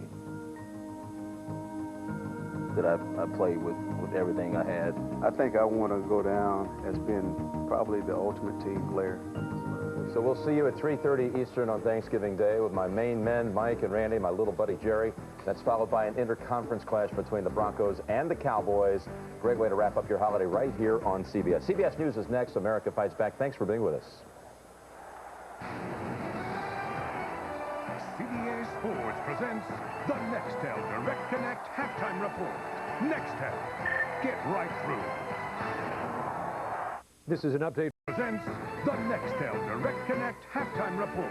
Nextel, get right through. Halftime in Pittsburgh, Steelers 6, Jaguars nothing, as we welcome you back to Heinz Field, our broadcast location. Ian Eagle along with Solomon Wilcox. We talked about the Pittsburgh blueprint first half of the year, leading them to a 6-2 record, play good, hard-nosed defense, and establish the run. 1 out of 2 today. The hard-nosed defense has been there. Running game hasn't been there for either team. It's been very difficult for the Pittsburgh Steelers to get their running game going with Jerome Bettis. 10 carries in the first half, only 7 yards. That leaves it up to Cordell Stewart to make some plays in the passing game. He has been able to do that, really standing strong in the pocket and finding his receivers, Hines Ward or Bobby Shaw, down the field. He's done a good job, I think, of spreading the ball around, completed passes to 4 different receivers. So he's showing that the comfort level in his game has really picked up. Jacksonville playing without their star running back, Fred Taylor, for the 7th consecutive game. And then to boot, about an hour and a half before kickoff, Mark Brunell is announced as the emergency quarterback for the Jacksonville Jaguars. So Jonathan Quinn gets just his third career start in the NFL. How's he done? Well, I think he's struggled a little bit because he's had some receivers wide open. They're 0 for 6 in third down conversions, so they haven't been able to keep the chains moving. But he's only gotten the ball once to Jimmy Smith. He's tried a couple of other times, but they have to continue, I think, to get the vertical stretch and get the ball out to Keenan McCardle and Jimmy Smith. But they're going to have to do a better job, I think, of protecting Jonathan Quinn, giving him more time to complete passes. Pittsburgh Steelers already have 2 sacks in the first half. You know they're going to have the onslaught in the second half and really come after the young quarterback. One real positive, though, for Jacksonville. They get a touchdown. They're actually leading this game. It's only 6-0. Poteet unable to return it. It'll be a touchback for Pittsburgh. They'll open up third quarter at their own 20. Halftime numbers. We came in thinking about time of possession only because Pittsburgh came in ranked number 1 in that category and Jacksonville dead last. And yes, those numbers have led to the conclusion that we assumed. And there you see 0 for 6 in third down conversion. That's why they can't sustain the drive. So you're not going to see them really ranked high in time of possession. Jacksonville came in ranked last, as you said, in the National Football League in time of possession. It's going to really wear on this defense as the game goes on. Steelers with a 1st and 10 at their own 20. Stewart on a give. Jerome Bettis in a frustrating late afternoon for the Bus. A loss of 1 on 1st down. T.J. Slaughter came over to make that stop for the Jaguars. The good thing for Pittsburgh, they do have a 6-0 lead, so they can afford to be patient with the running game despite not being too productive in the first half. They can continue to feed it to Jerome Bettis and try to wear down this Jacksonville defense. Bettis is going to have to pick it up, get going, but so will the offensive line. Came into this game on pace for over 1,700 yards this season. Quarterback draw. Cordell Stewart sliding down just short of the 30. And Donovan Darius there defensively for Jacksonville. That should be just a little bit shy of the 1st down. Let's see where they spot it. And Darius does a good job of reading the guards. When they block down, you know, look, you know that's a run play right there. So you got to come flying up and try to really defend. Bettis is the lead blocker there, and so he takes out the linebacker. But Donovan Darius, he does a good job, I think, of keying the offensive lineman, and he knows it's a run play. You have to come up and make the tackle. And now it's 3rd and 1. Motion man, Tuman, the second tight end. Handoff, Bettis. He can't even get a yard.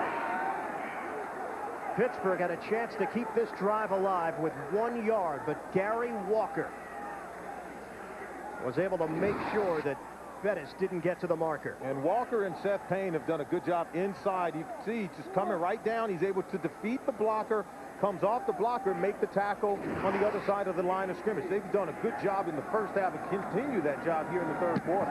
12 carries, 6 yards for the Bus. Off the punt from Miller, 28-yard line, and nowhere to go for Gibson. Poteet, first man down the field. 43-yard punt, no return. Jacksonville will look to get something cooking on the offensive end when we come back.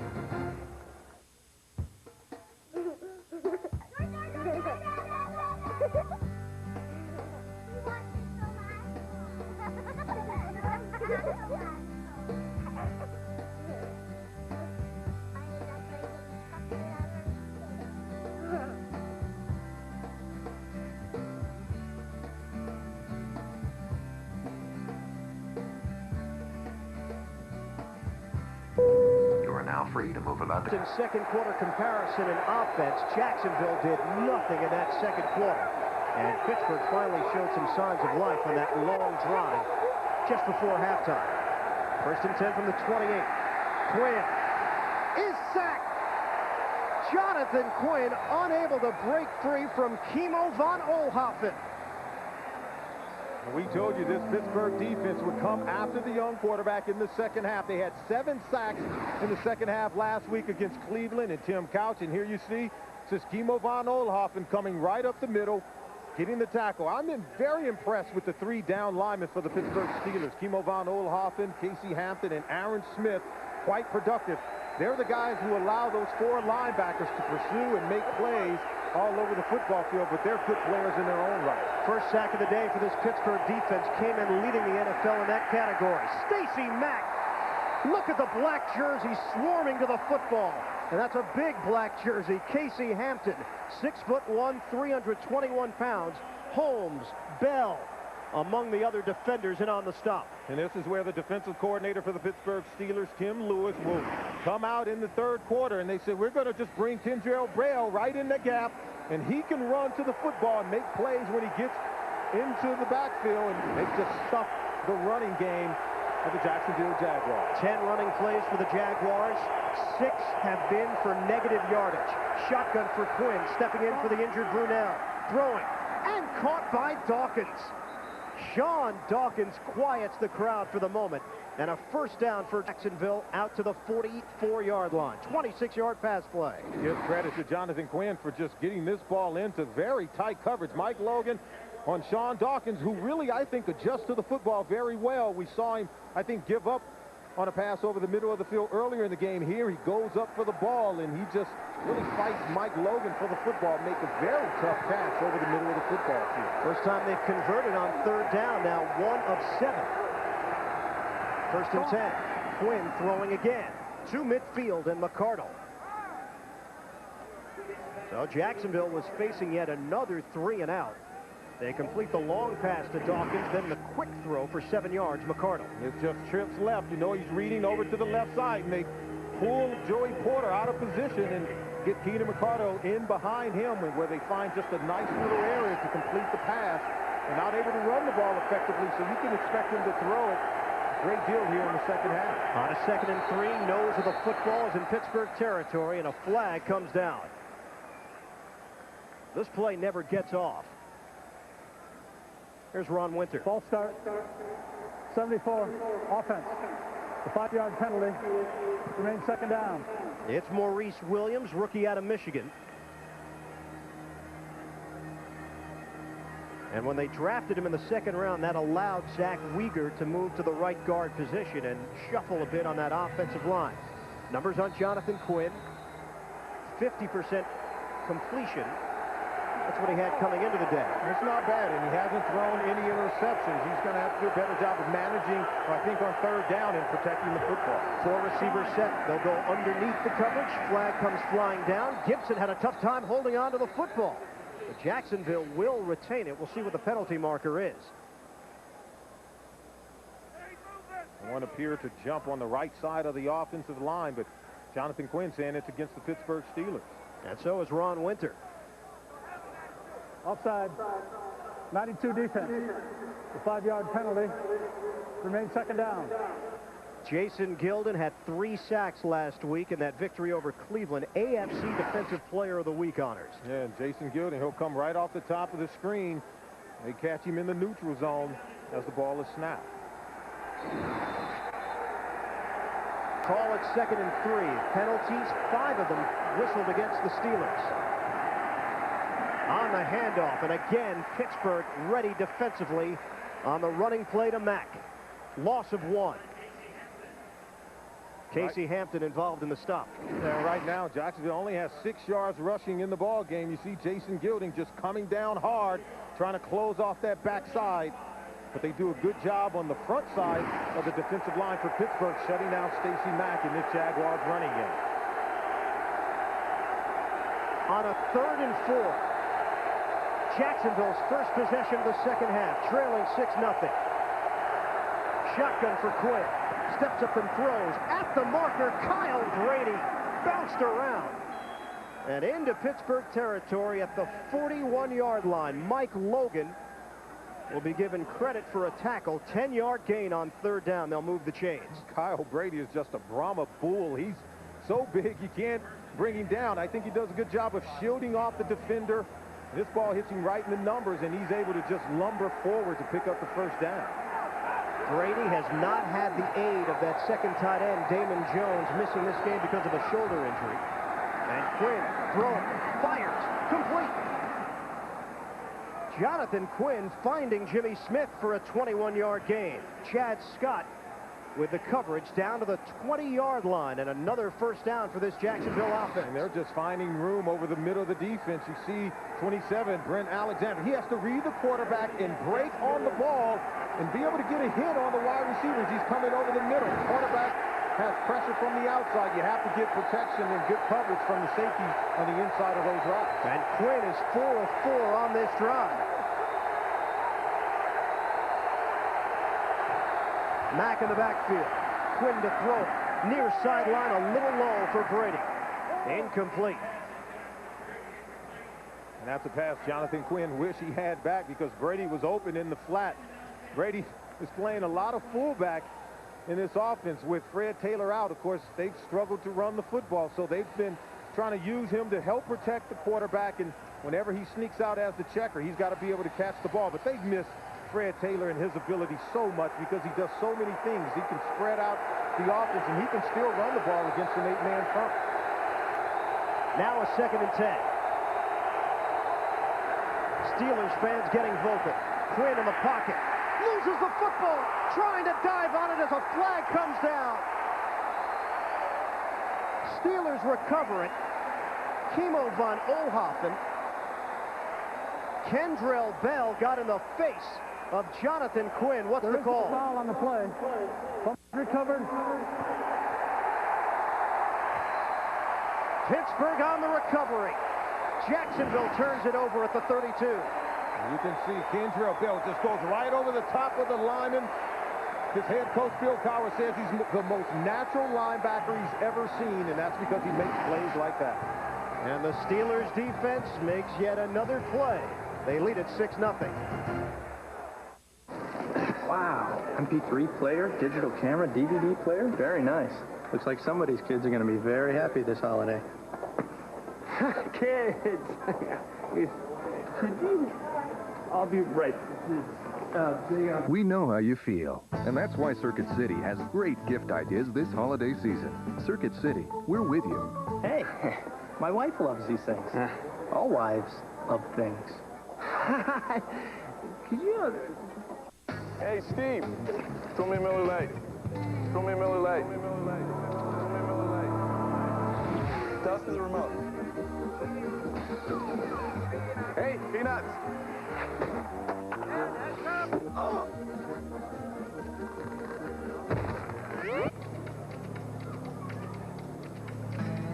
Grab the unbreakable plastic bottle from Miller.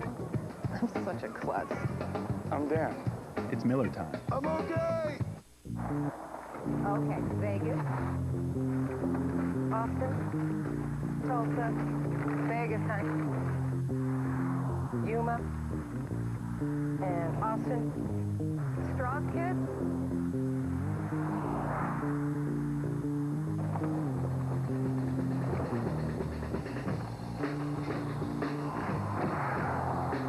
Phoenix, huh?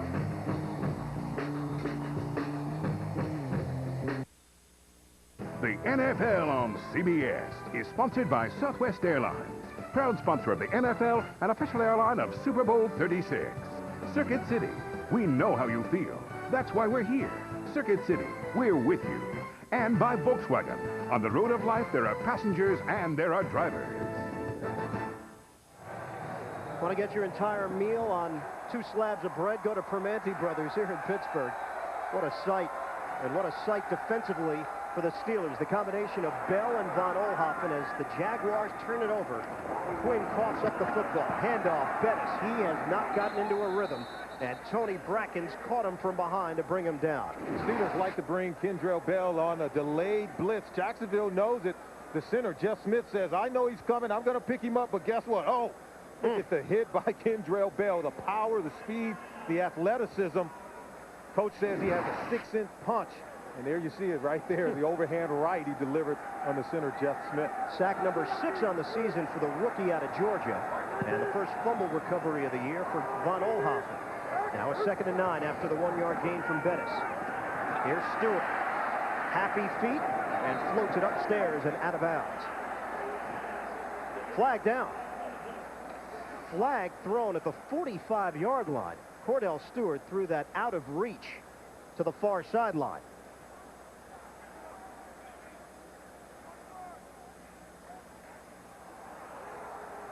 And much to the dismay of these Pittsburgh fans. It's a call you don't see all that often.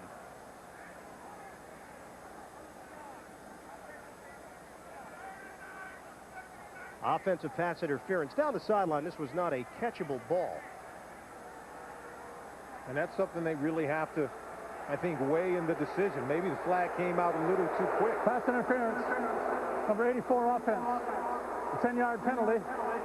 Repeat second down. Wow. So they're backing it up 10 yards. And they're going to call it on the tight end, Jeremy Tooman. The tight ends, they like to push off a little bit to get open. Don't quite have the speed to run away from defenders, so they'll give you a little nudge before they break off the route. Is that an unbiased opinion, or is that the safety in you talking? Oh, I think we've seen it happen so many times. I certainly wouldn't say it's an unbiased opinion. We got to know your angle at least be up front. Didn't see it happen, but the official did. 2nd and 19 for Pittsburgh. After the 10-yard penalty, Stewart guns it. Hines Ward with the catch.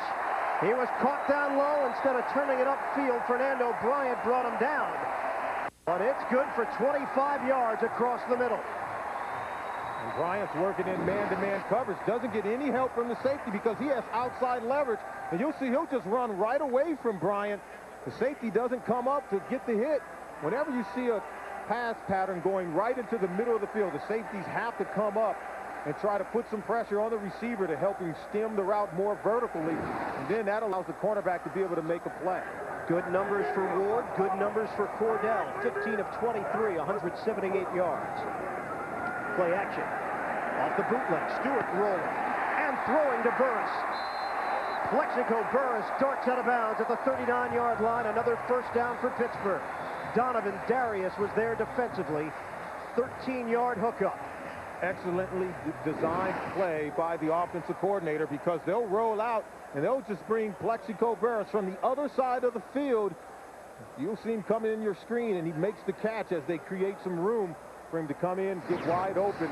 Good accurate throw on the run by the quarterback, Cordell Stewart. Burris making a catch here in this ballgame. First catch of the day for Plexico. Cordell told us Burris has to start trusting himself, trusting his instincts, attack the football, trying to attack the heart of this defense, and Jerome Bettis has not been able to establish himself.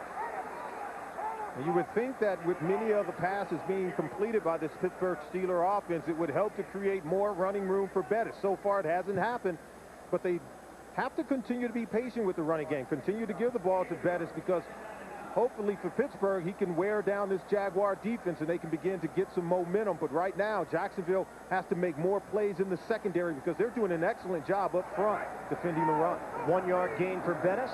He goes to the sideline. Change of pace back is Amos Zaraway. And Zaraway runs into a crowd of white jerseys. Look at the swarm. Kevin Hardy, first man there. Now, Hardy talked at great length about the carryover from week 1 to this game. He felt there could be a carryover if Jacksonville's intensity level was high enough. And you can't fault anything that this Jaguar defense has done today, Solomon. Yeah, they've lost 5 straight ball games before they got the win over Cincinnati last week. But they put on the film from week 1 in their win over this Pittsburgh Steelers football team, and they said, you know, if we were more physical, we stopped them from running the ball, and that's where their confidence has grown, and they've had some carryover here today. Tuamatu Ma'afala sets up as a receiver, now shifts back behind Stewart. Stewart on a flip. They were looking for Ma'afala, and it's 4th down. Tony Brackens came in to hinder the play.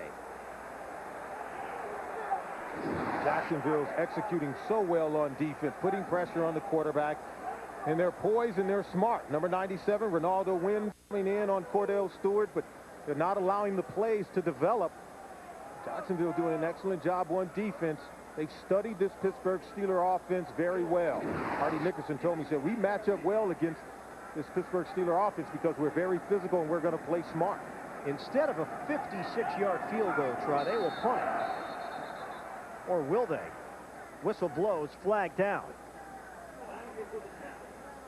Pittsburgh facing a 4th and 9 from the 38-yard line.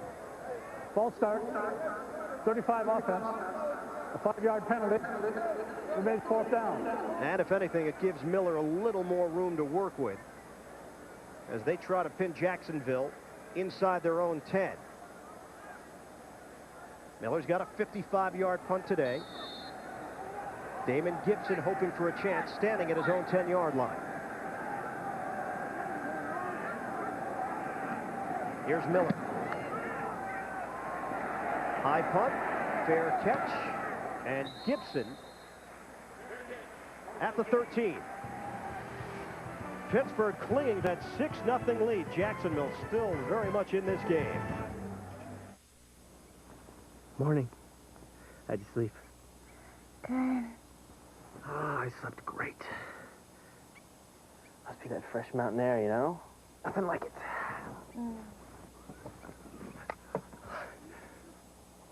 Oh, man. Introducing the Jetta wagon, with room for 70 cubic feet of anything. Ah, the great outdoors. Good value. Price is right. What's the resolution? 2400 DPI. Oh, brilliant display of team chemistry, Dan. Yeah, Charles Rosen and Matt Herman not only have a command of the products, they anticipate exactly where the other's going to be on the floor. Space camp for your daughter, priceless. Grand Prix lessons for your dad, priceless. A celebrity chef for your sister, priceless. Getting them something that wasn't on their list, priceless. Use your MasterCard and you could win 5 priceless gifts, including an African safari. There are some things money can't buy. For everything else, there's MasterCard. Okay, you got your file folders, pens, paper, toner. Let's get you some printer labels and you'll be all set. Jeff Spillane, very underrated. Here's a guy whose knowledge of thousands of office products has quite frankly changed the way people shop. Access NFL.com now on America Online. Get live game day coverage and real-time stats at AOL keyword NFL.com. The Guardian is this season's most watched new drama. Her heart's failing. This episode will show you why. I will not fail Leslie. A powerful Guardian, CBS Tuesday. Jaguars came in with the 26th ranked rushing offense in the NFL. No Fred Taylor means a whole lot of what you see there on the screen. On first down, Quinn, blindside rush. Darts one to Jimmy Smith right at the marker. That's why you need the quick passing game in this offense. When you're playing the Pittsburgh Steelers, they're going to bring some heat off the corners. They're going to force the quarterback to make quick decisions. That time, Chad Scott, Dwayne Washington came off the corner and he had a great hit on Jonathan Quinn. Quinn was able to get rid of the ball and find the receiver up the field. Counting down to the 4-minute mark here in the third. Pittsburgh leading it 6-0. A 1st and 10 for Jacksonville at their own 24. And a flag comes down before this play gets started.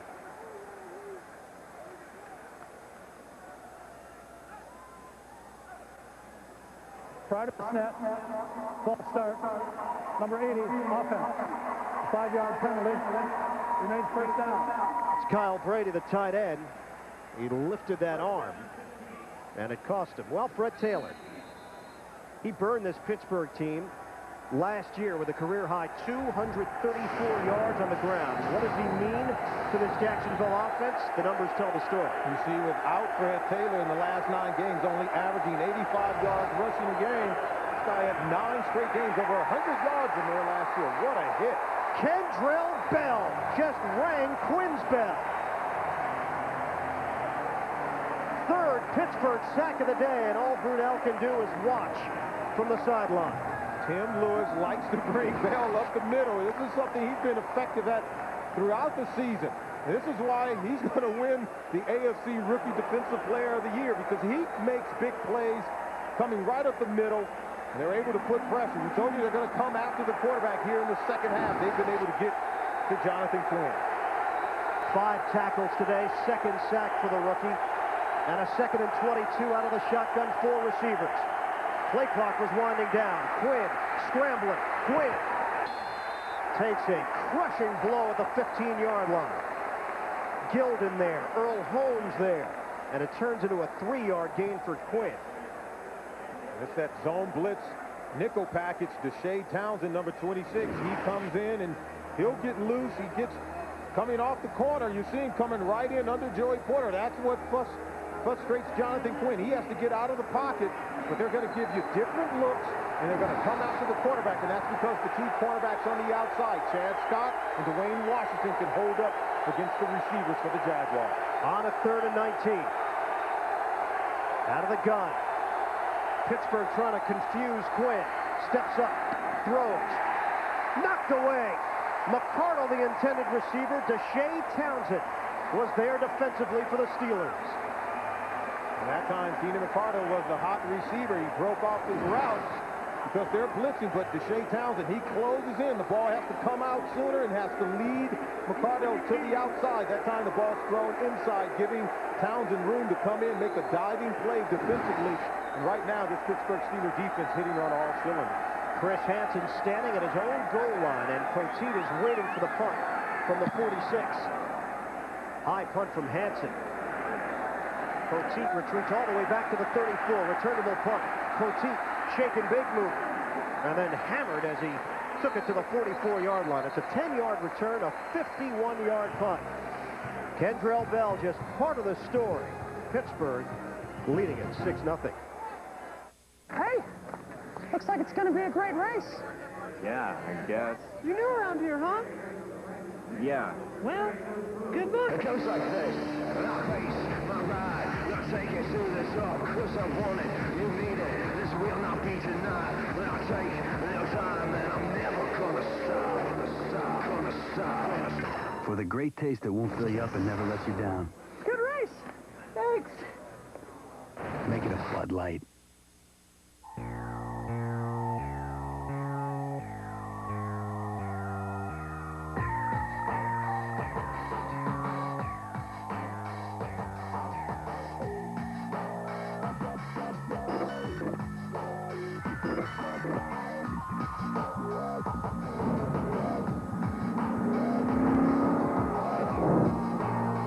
Totally new Nissan Altima. Home Springs, where they take the finest dirt and add the finest water. Voila, you're broke. You want the best here, it'll cost you. But the best pizzas won't cost you. Now you can get the new Ultimate Lovers Pizzas from Pizza Hut for just $8.99. Our Lovers Pizzas are now ultimate, now with 6 kinds of luscious cheese, 6 different kinds of seriously satisfying meat toppings, or 5 garden veggies, or 2 layers of zesty pepperoni. The new Ultimate Lovers Pizzas, not $12.99, just $8.99. $8.99. Can I borrow your towel? Only at Pizza Hut. The NFL on CBS is sponsored by Pizza Hut, where every week this fall you can get one of our pizzas for an unbelievable price.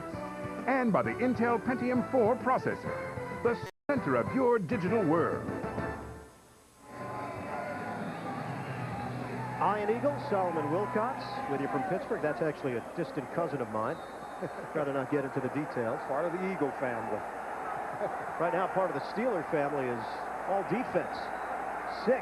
And the defense has been more entertaining than the offense here today. With 2:18 to play in the third. Pittsburgh, good field position. 1st and 10 at the 44. Stewart to throw. Darts it to the outside. Jeremy Truman. He crosses the 45 of Jacksonville, a first down, being chased by Kevin Harding. And the Pittsburgh Steelers, a lot of their passing, they'll just flood one side of the zone. They're going with the no-huddle offense right now. This is where Cordell has the comfort and the ability to call his own plays.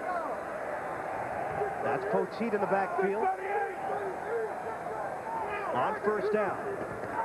3-receiver look. Poteet's got a hold.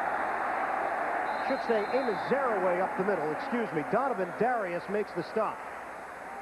And Darius brings him down after the gain of 8. Pittsburgh showing you a pass formation, 3 wide receivers. Amos Zaraway, the long setback, and they hit him with a running play. One of the most effective run plays so far here today. Bettis, his numbers have just not been there today, so Zaraway is getting an opportunity. On the draw, trying to bust it to the outside, and he stumbled. Should be enough for the first down either way. He needed 2 yards.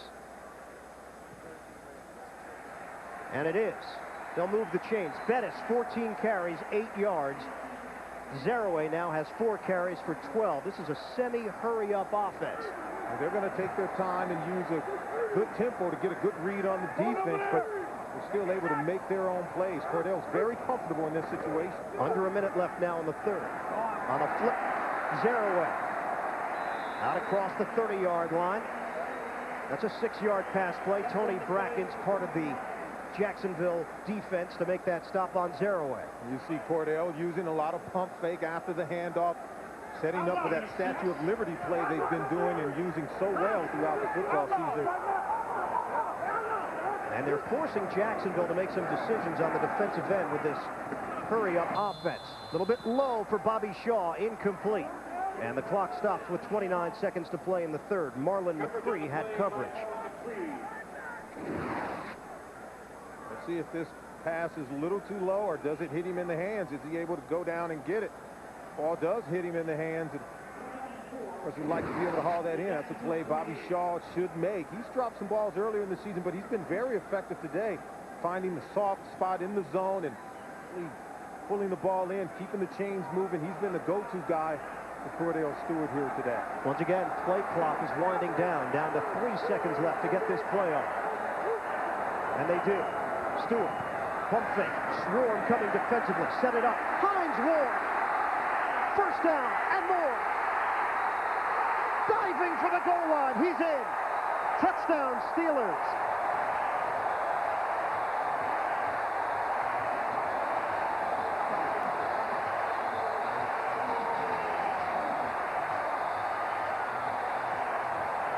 And Cordell Stewart maintains his poise because the pass rush was coming in and they were closing in on Cordell Stewart. He's able to use the pump fake, flips the ball outside to Hines Ward, who I think did a good job of reading the blocking and getting this ball into the end zone. Excellent design play by the offensive coordinator. Extra point from Brown. 6 plays, 56 yards, a minute 59 off the clock. And Pittsburgh extends the lead. Hines Ward making it happen after the catch. Let's belt it out for your Pittsburgh Steelers!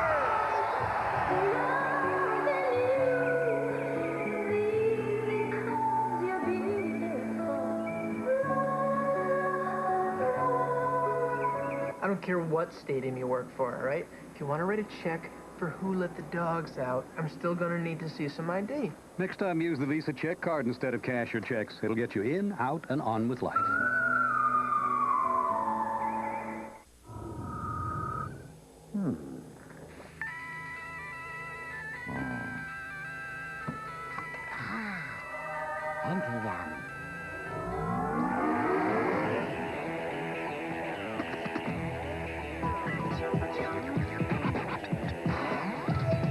Now anyone can be a digital DJ. With the Intel Pentium 4 processor, the center of your digital world. Can you see what's so special about the Braun Synchro? It's the first shaver whose head moves from side to side, so it captures more hair and cuts closer. Only it moves so fast you can't see it. But you can hear it. And to keep it feeling like a new shaver every day, here's how to clean it.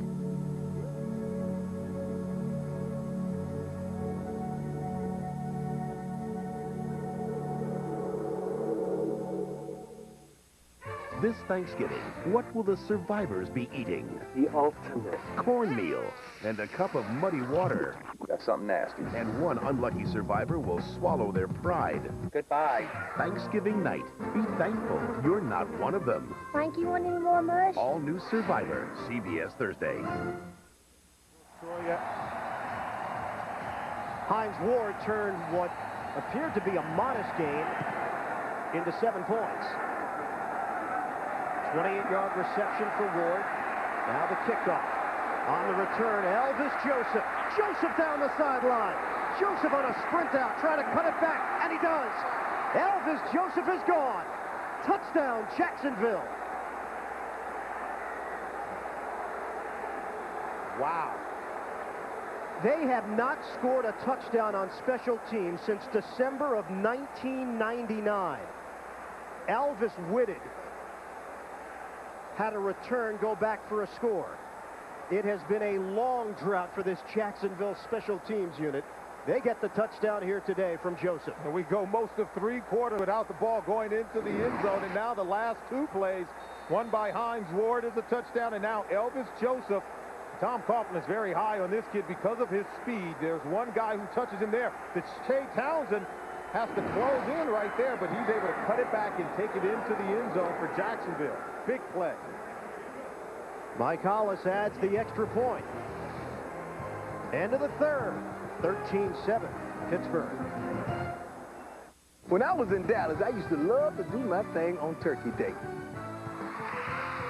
The Cowboys welcome the Broncos this Thanksgiving on CBS. Everybody loves Raymond. Monday on CBS. It's all here. NFL Sunday Ticket is brought to you in part by the American Plastics Council. Plastic is anything we ask it to be. On the job, it's our helping hand. For safety's sake in our working lives and forever evolving before our eyes. It's in the airbag that protects us and a cell phone to connect us. An answer when we need it most. Plastic carries our hopes, letting us all look forward to a safer, more brilliant tomorrow. Plastics make it possible.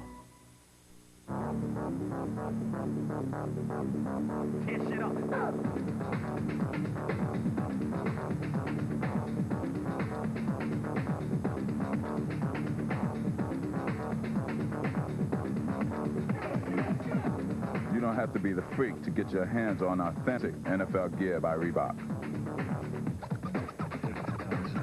For the best selection of styles and teams, just get the Champ Sports. With America Online, holiday shopping has never been easier. AOL makes holiday shopping so simple. I can shop at all of my favorite stores. And they have tons of choices. Shop at over 300 stores, 24 hours a day. It makes holiday shopping simple, safe, and easy. Now there's a 100% satisfaction guarantee when you shop on AOL. With AOL, I can actually relax and enjoy the holidays. There's never been a better time for America Online, new version 7.0. So easy to use, no wonder it's #1. Call 1-800-4ONLINE. Second longest kickoff return in Jacksonville Jaguars team history, 95 yards. Elvis Joseph, and he gets the Jaguars right back into this game. It's 13-7 Pittsburgh as we start play in the fourth quarter.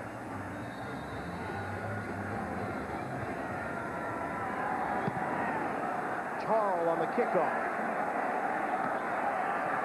Poteet on the return. And a flag down. Poteet got it out across the 20-yard line. Penalty marker. Cowher pointing in the direction of Jacksonville, hoping for offsides. And Ron Winter will fill us in. And it is against the Jaguars. Offside. Number 86 of the kicking scheme. A 5-yard penalty. Replay the kick. Okay, sir. Well, Solomon, you mentioned it before we hit the break.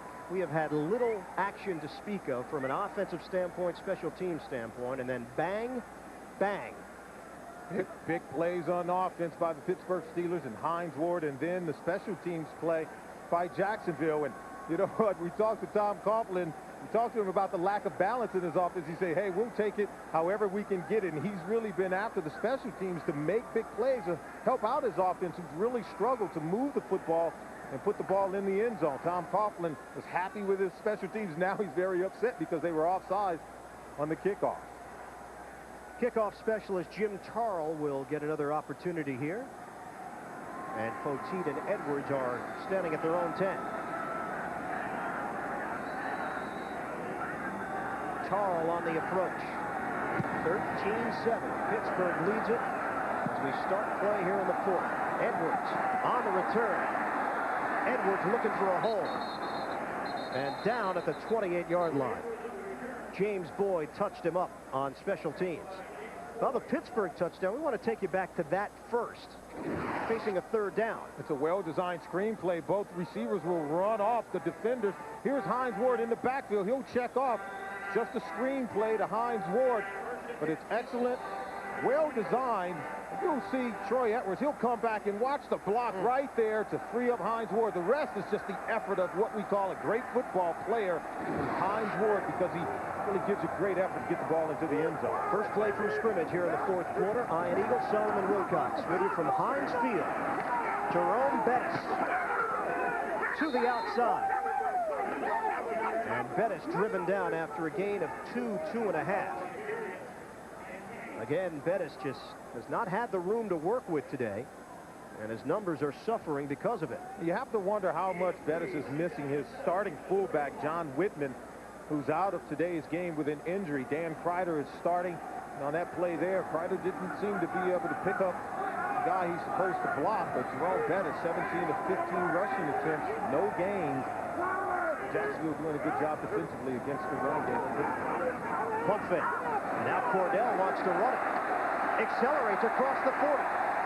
First down, Steelers to the 45-yard line. 15 yards on the scamper. Hardy Nickerson there to chase him down defensively. We told you that Statue of Liberty play. It's one of the staple plays in this offense where he'll just fake the handoff to Bettis, pump fake as if it's a pass play, and Bettis comes through, and Bettis will throw a nice block. You see the pump fake, and that allows him to seal the corner. Cordell Stewart just reading the block of Jerome Bettis, able to turn it upfield. 40 yards on this play last week against Cleveland. 3 carries, 44 yards rushing for Cordell Stewart today. And a new set of downs to work with. Flare out. Hines Ward puts the helmet down and drives forward right at the marker. He took on Marlon McCree, the rookie free safety from Kentucky. And Hines Ward doesn't back down from contact. He tried to run right over McCree. He makes the catch. It's just a hitch route, but he gets going right upfield, just challenging McCree. And Hines Ward has to back off and really keep his words to himself. It cost his team penalty yards last week against Cleveland. 2nd and 1. Ward will set up on the outside. It's a tight formation on 2nd and short. 2 men in motion. Here comes charging T.J. Slaughter. Bettis, that first wave defensively for Jacksonville, wearing out Jerome Bettis. Another loss. This time 3 yards negative. And many of the defensive coordinators in the National Football League, Gary Moeller in this case, uses the blitz by T.J. Slaughter to blow up the run play. It's been working very effectively. Gary Moeller drawing up a defense that has really held Jerome Bettis in check in their first game in week 1, where he rushed for only 28 yards, and today he continues to struggle against this defense. On 16 carries, 8 yards rushing. Ward in motion. Stewart on a pitch. Zaraway tripped up. Zaraway should be ruled down after that initial hit. His knee came down. Marlon McCree applied some of that pressure for Jacksonville, and Zaraway was unable to break it off. Gain of 1. You only need to count the number of defenders on the other side of the line of scrimmage for Jacksonville. They're doing a good job of getting on the other side of the line of scrimmage, bouncing the running plays. McCree comes in, fills in very nicely, and able to make the tackle. Now Josh Miller on for the 7th time today. High punt. And caught at the 15-yard line by Gibson. 33-yard punt for Miller. Pittsburgh still maintains the lead, but Jacksonville was able to close in.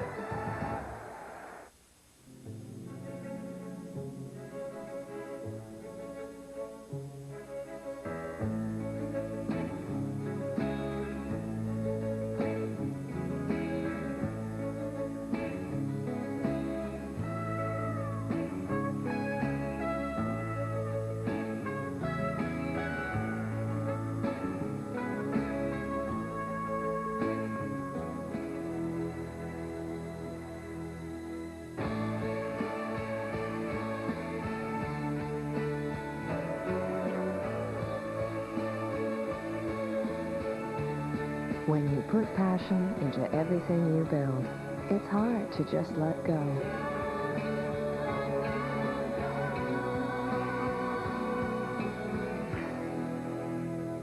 It's okay. We're all going to good homes.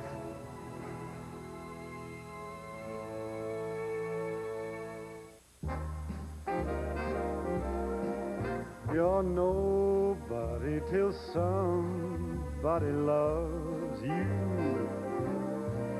You're nobody till somebody cares.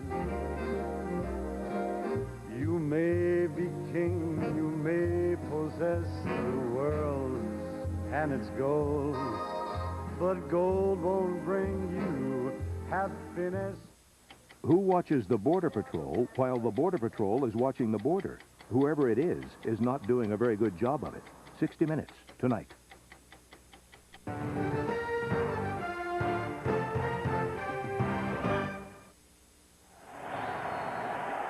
Night has fallen here in Pittsburgh. Heinz Field is the venue, and the Steelers lead the Jaguars 13-7. It's a running play for Stacy Mack, who dives forward and picks up 6. Earl Holmes coming over on the side to help make the stop. Time to get an NFL Today update. We go to New York right now. Jim Nance. All right, thank you, Ian. Solomon, how do you stop this guy after all these years? Jerry Rice, 6 catches, 103 yards, and 2 touchdowns. Raiders up 7, start of the 4th. Back to you. Couldn't stop Jerry Rice in Super Bowl 23 down in Miami. I tell you, he's still productive after all these years. On 2nd and 4, pump fake. Now Quinn looking for the angle. He's got the first down and continues to sprint down the sideline. Jonathan Quinn just kept going on that play and finally forced out of bounds right around the 47. Kendrell Bell. And this is something you expect from Mark Brunell, not Jonathan Quinn, but they get pinned inside. And once he breaks contain, gets outside of Earl Holmes, there's no one there to really get Jonathan Quinn. Not until he gets well up the football field and into the secondary on the second level. That's a 27-yard run for Quinn. Clock is moving here in the 4th quarter. Handoff, Mack. And ran into his own man, Jeff Smith, the center. Wouldn't have mattered. They lost 3. Pittsburgh was closing in defensively on Mack. And right now, the Pittsburgh Steelers defense has to refocus, gain their poise, because they had Jacksonville hemmed in on their own 15-yard line. They came out in the 3rd quarter, I think, really applying the pressure to the quarterback, Jonathan Quinn, getting some pressure on him, shutting down the running game. And now Quinn has been able to break contain, and Stacy Mack trying to get going in the running game. 2nd and 13. Both quarterbacks lead their respective teams in rushing today. Not a good sign. Quinn floats it over the middle. Incomplete. Jimmy Smith in a matchup with Dwayne Washington. It'll be 3rd and long. Now Washington doing a really good job executing in man-to-man coverage. See, this ball's going down in the middle, and he closes with the proper angle, and he's able to pull the arms down of Jimmy Smith. Smith's not able to haul in that pass because of the excellent defensive coverage by Washington. Line of scrimmage is the 45. Smith has been held in check today. 3 catches, 42 yards. Pittsburgh with 13-7 lead. Their defense has not made a mistake so far today. Quinn throwing. Kyle Brady can't hold on to it. Broken up. Mike Logan, the former Jaguar, with a stick on Brady. Earl Holmes does a good job of getting underneath the pass, forces the ball to go a little high because Quinn has to get it over the linebacker right there, and then Logan comes in and makes the hit before Brady can haul it in, and that's a really good hit on a very big tight end to jar that ball loose. Good play on defense. Chris Hansen will punt it. Hank Poteet comes in averaging 9 yards per return. Another good punt. Hansen's put on an exhibition the last couple of weeks. This one returnable though. Poteet flagged out. Middle of the field, spun, and finally brought down to the turf at the 16-yard line by Rob Meyer. They're going to get Chris Fuamatu-Ma'afala, who throws an illegal block inside the 10-yard line. So Pittsburgh's going to be hemmed in pretty deep in their own territory. There is no foul on the play. The block in question is deemed to be legal. First down. So Ma'afala and the Steelers avoid it. Pittsburgh still doesn't have good field position, though. It's the 16.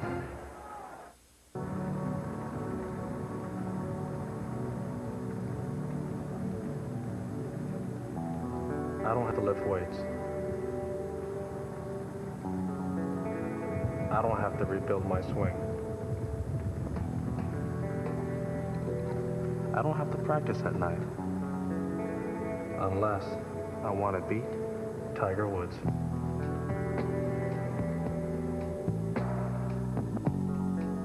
On November 21st, Tom Bishop's been arrested for espionage. the game I'm getting him out. is 7 minutes. on. 6 minutes. I can make it. Trust me. 30 seconds. Spy Game. Get out now. Rated R. At theaters Wednesday. L is for the way you look at me. O is for the only one I see. B is very, very extraordinary. E is even more than anyone that you adore. And love is all that I can give to you.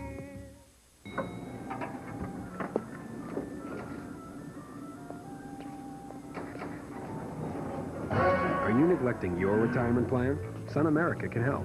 Just ask your financial advisor. Sun America, the retirement specialist.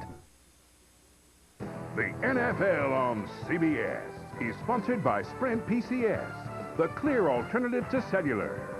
Universal Pictures and Beacon Pictures Spy Game.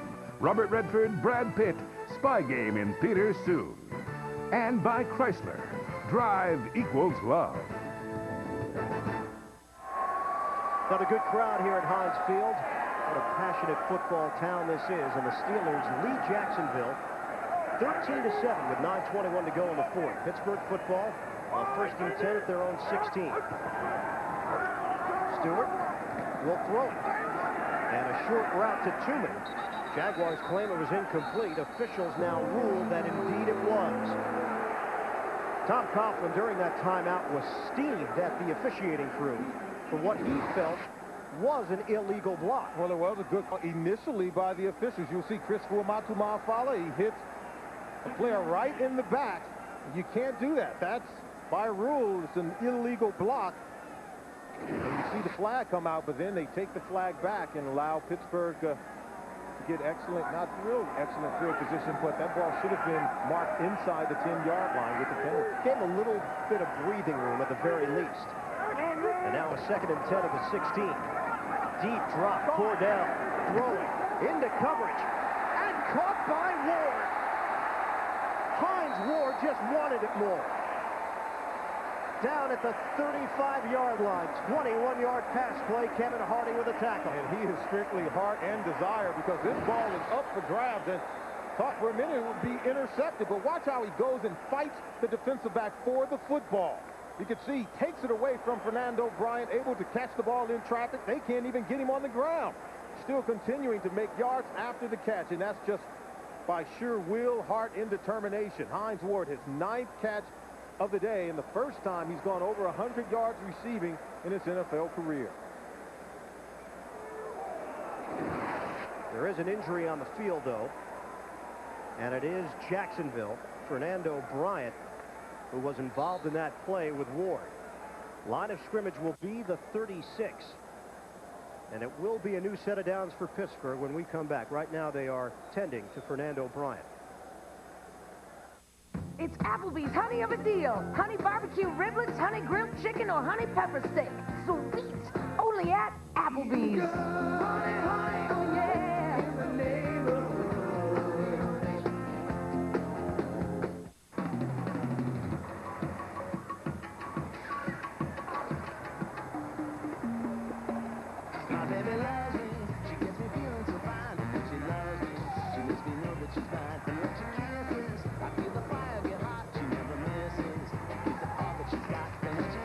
The cars from Chrysler.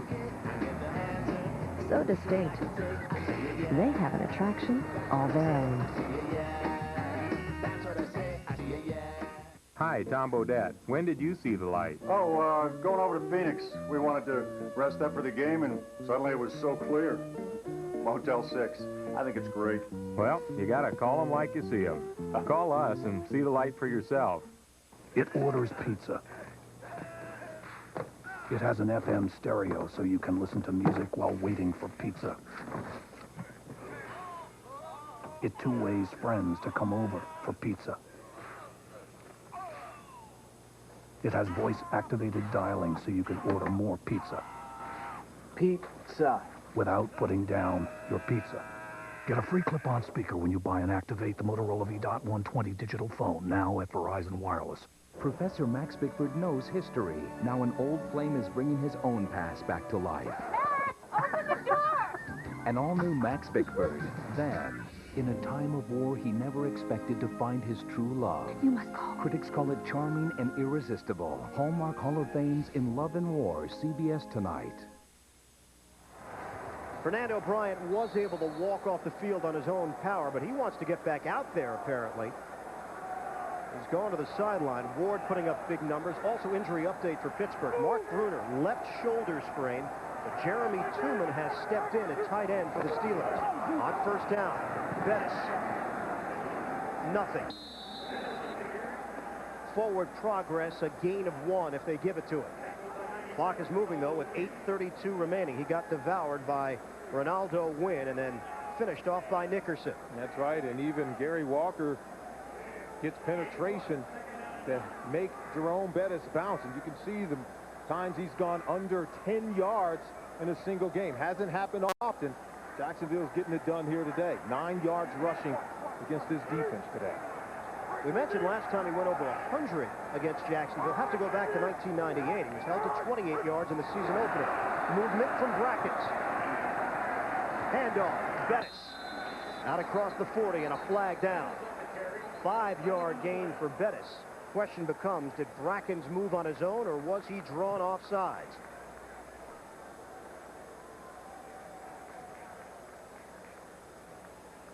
It's going to be a penalty. Coughlin knows it's going to go against his defense. Second time they've caught Brackens. Offside. Number 90 in the neutral zone at the snap. A 5-yard penalty.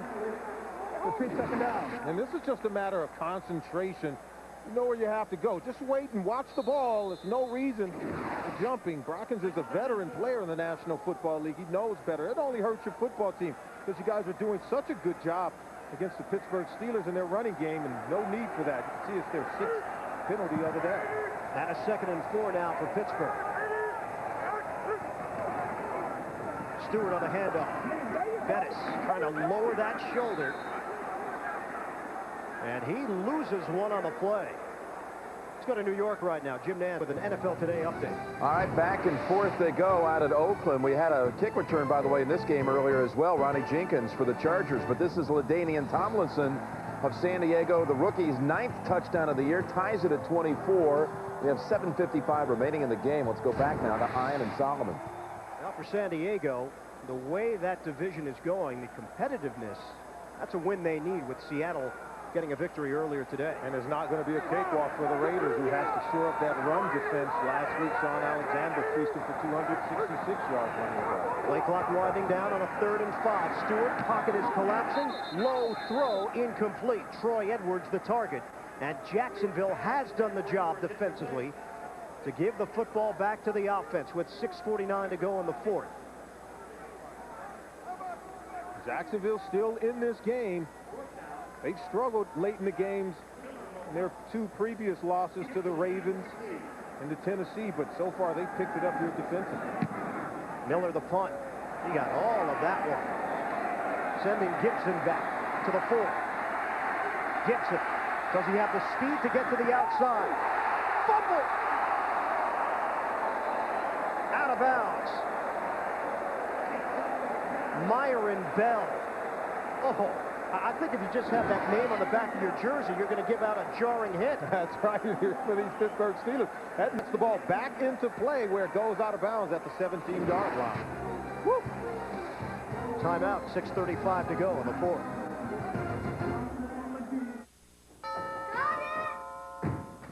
Hey. Hey. So it's $31.99 a month, right? Yep. Over 100 channels, all 100% digital quality. Cool. Upstairs. What are you waiting for? Chop, chop. Got it. What?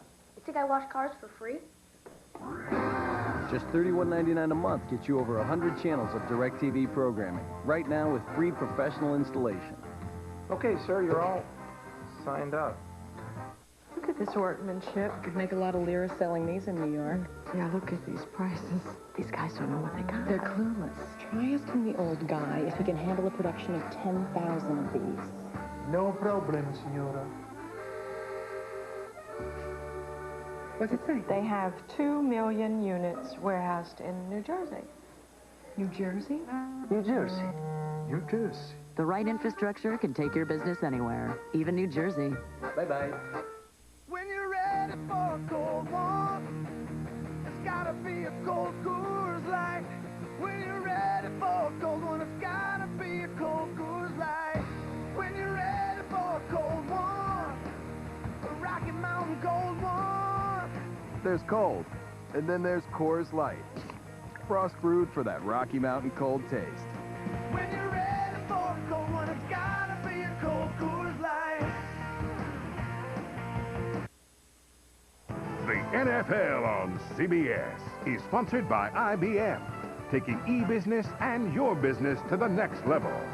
And by Capital One, who asks, what's in your wallet?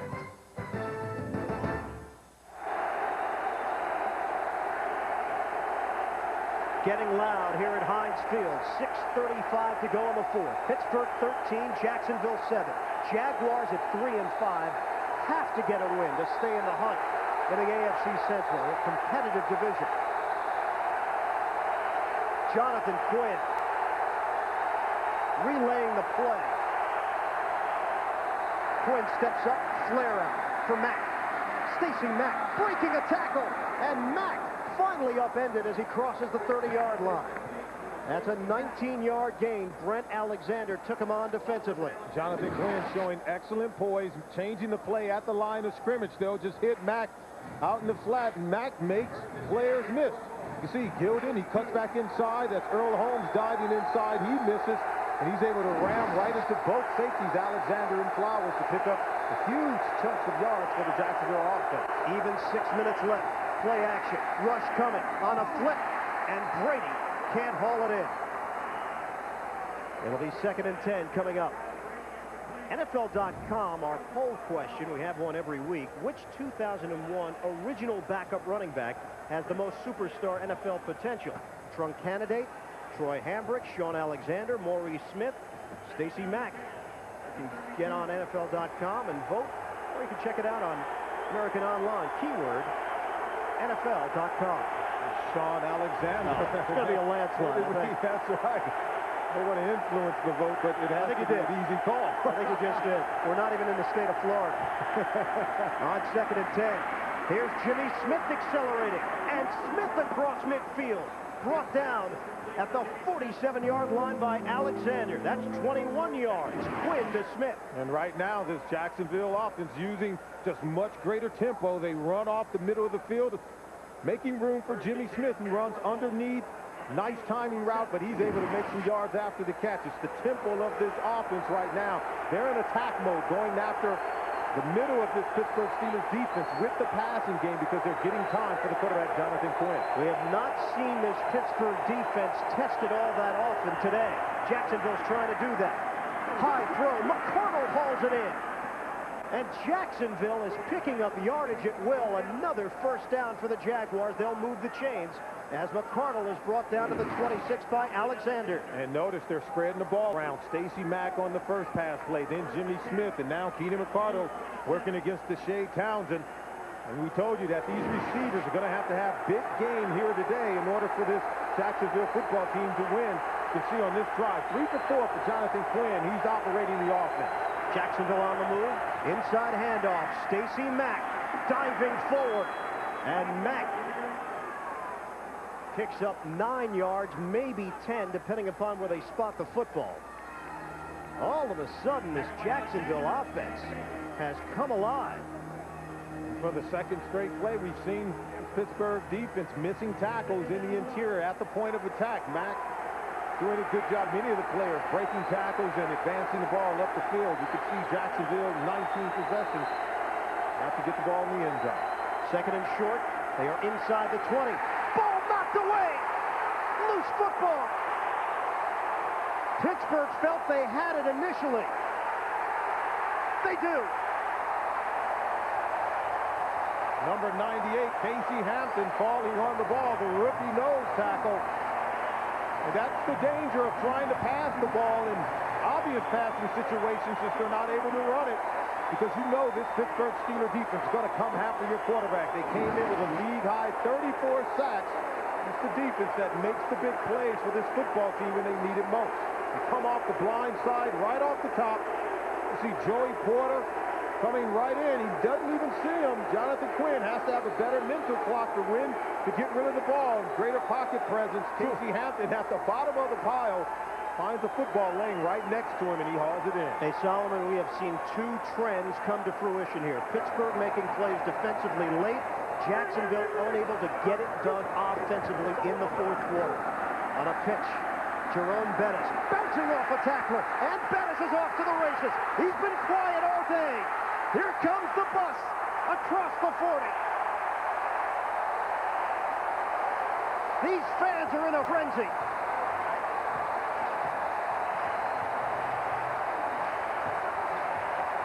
Through 3+ quarters, Jerome Bettis had been denied on the ground until that call. And this is the formula. You talk about the trends you see with this football team. This is the other one. Jerome Bettis taking over football games late, like what we saw last week against the Cleveland Browns, doing it here today. Breaking off the big run when his team needs it most. A 40-yard run for Bettis. He had 8 yards on the day before that. Zaraway! Brought down at the 11th.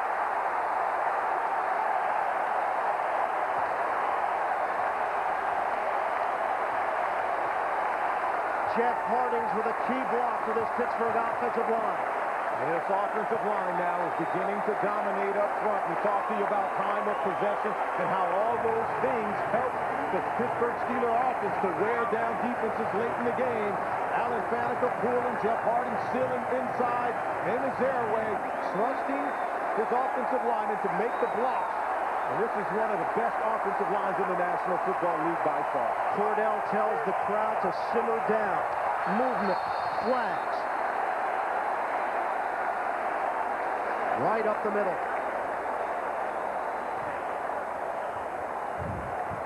Jacksonville darted forward. Encroachment.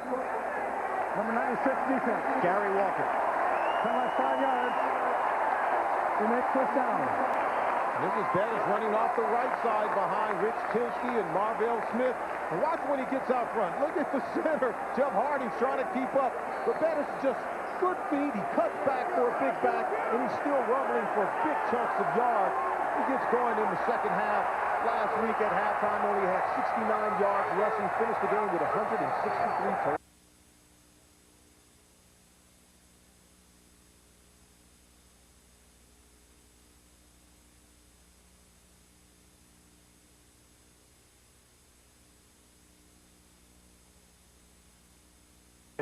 Talk about filling big shoes.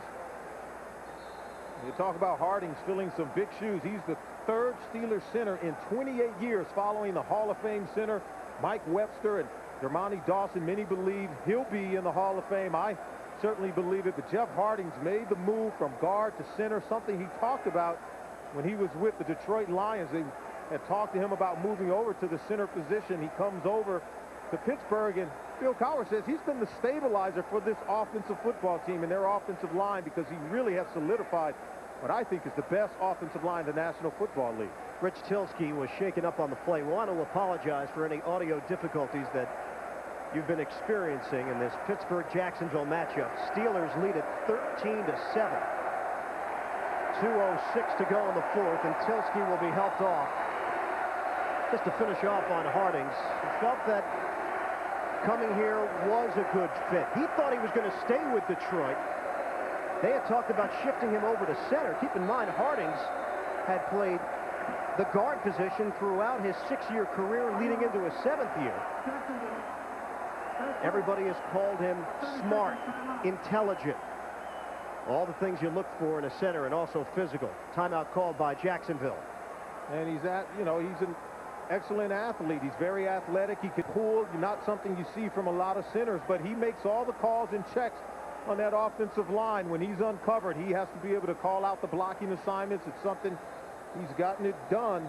He's a guy that really, I think, has stepped in and, as we said before, solidified this offensive line. He hasn't played that guard position since he was in high school. And you talk about filling some big shoes, and they get the center of attention here in Pittsburgh. Mike Webster, Damani Dawson, now Jeff Hardy. 28 years of excellence at that position. He said he wasn't phased trying to play behind those two guys who for sure will be in the Hall of Fame, Damani Dawson and Mike Webster. One thing Cordell Stewart told us after they were watching some film after a particularly good play, Harding's tried some kind of dance. And Stewart told him, don't do that again. It wasn't pretty. So you're a good athlete, but not that sweet with the footwork. On second down, Kreider in motion. Duffy has come in for Tilsky. Cordell on a handoff. Bettis turning it upfield. And Bettis will come up short of the goal line. A gain of 1. We have hit the 2-minute warning. How things have turned after the fumble by Quinn. Pittsburgh looking to put this one away. Ho, ho, ho! Oh, I hope you didn't put all those on the credit card. Yeah, why? Do you know what those interest charges are going to do to us? Don't worry. I used our new Capital One no-hassle card. Fed up with exploding credit card rates? To the neighbors! With Capital One's new no-hassle Platinum card, you get one low fixed rate and none of the hassle. Gotta tell Steve and Laura about Capital One. What's in your wallet? We're about providing financial solutions for people at growing companies. That's what we do at the Principal Financial Group. These are uncertain times. Everyone's very emotional right now. We understand the best companies are those that care about keeping their best employees. As the nation's 401k leader, we have more plans than anyone. We can help secure the financial future of your employees, which will keep you working together a long, long time. The Principal Financial Group. Call us if we can help. Mr. Kenny, hi, how are you feeling? The office just got these, and I thought you could use one. It's not just a cell phone, it's Nextel with Direct Connect, a digital two-way radio. Look, you just push one button, and we're connected. Which means you never have to leave messages. You know, like the one I left you about the elevator being out. With ordinary cell phones, you leave messages, but with Nextel Direct Connect, you get right through.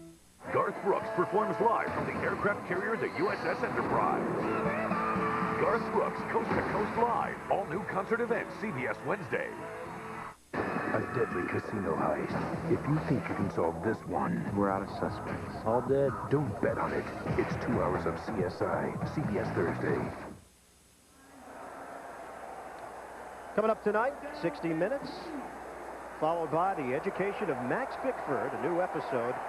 And then Hallmark Hall of Fame presents a dramatic story of courage and romance in Love and War, Sunday, right here on CBS. 2 minutes to go. On a 3rd and 2, Stewart, handoff, Bettis to the end zone. Touchdown, Steelers. A flag down. Penalty marker thrown at the line of scrimmage. It's coming back. Prior to the snap, false start, 62 offense. A 5-yard penalty. Remains 3rd down. And it's Tilsky's replacement, Roger Duffy, the 12-year veteran. Number 62, the right guard. You can see the movement right there. And that's going to bring back what would have been a touchdown for Jerome Bettis. They have been talking in that huddle about getting this ball into the end zone here in the red zone, something they haven't been able to do the last 2 games. They're going to give it another try here, but they're determined to get a touchdown in the red zone here today. You think it's a pride issue right now because a field goal basically could seal it, a 2-possession game. Stewart, quarterback draw. Stewart, untouched. Touchdown, Pittsburgh.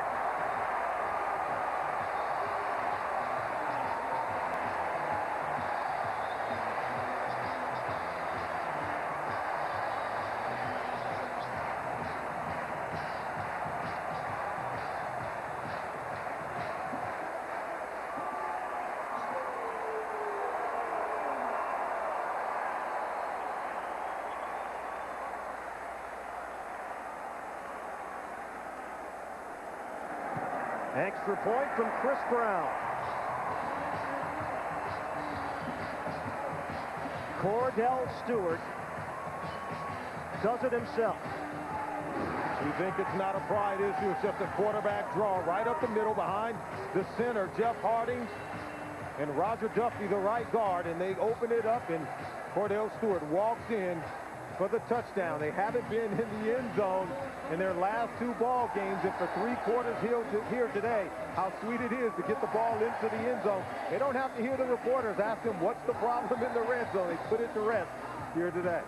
If the Steelers had any mental blocks coming into this game, only 2 would come to mind.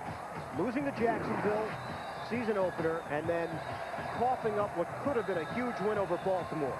They will overcome that one mental hurdle by knocking off the Jaguars here today. And now Baltimore still looms in the distance down the road. And Pittsburgh has answered all the questions. Cordell Stewart certainly improving as a quarterback from week to week. Chris Brown gotten back on track in terms of his ability to kick the ball through the uprights. And you know what? They even got the running game on track, which struggled mightily in the first half here today. Off the bouncer. And nowhere for James Boyd to go. Read NFL.com for in-depth analysis from Marv Levy, Vic Carucci, and Phil Simms. Get the inside scoop all week long. NFL.com or AOL keyword NFL.com. So Jonathan Quinn subbing for the injured Mark Brunell, listed as the emergency quarterback today. We received word of Brunell and that quad injury being too tough to overcome about an hour and a half before kickoff today, 2:30. Brunell, we met with him last night. All systems go as far as he was concerned, and Tom Coughlin, but he tightened up on him late in the night.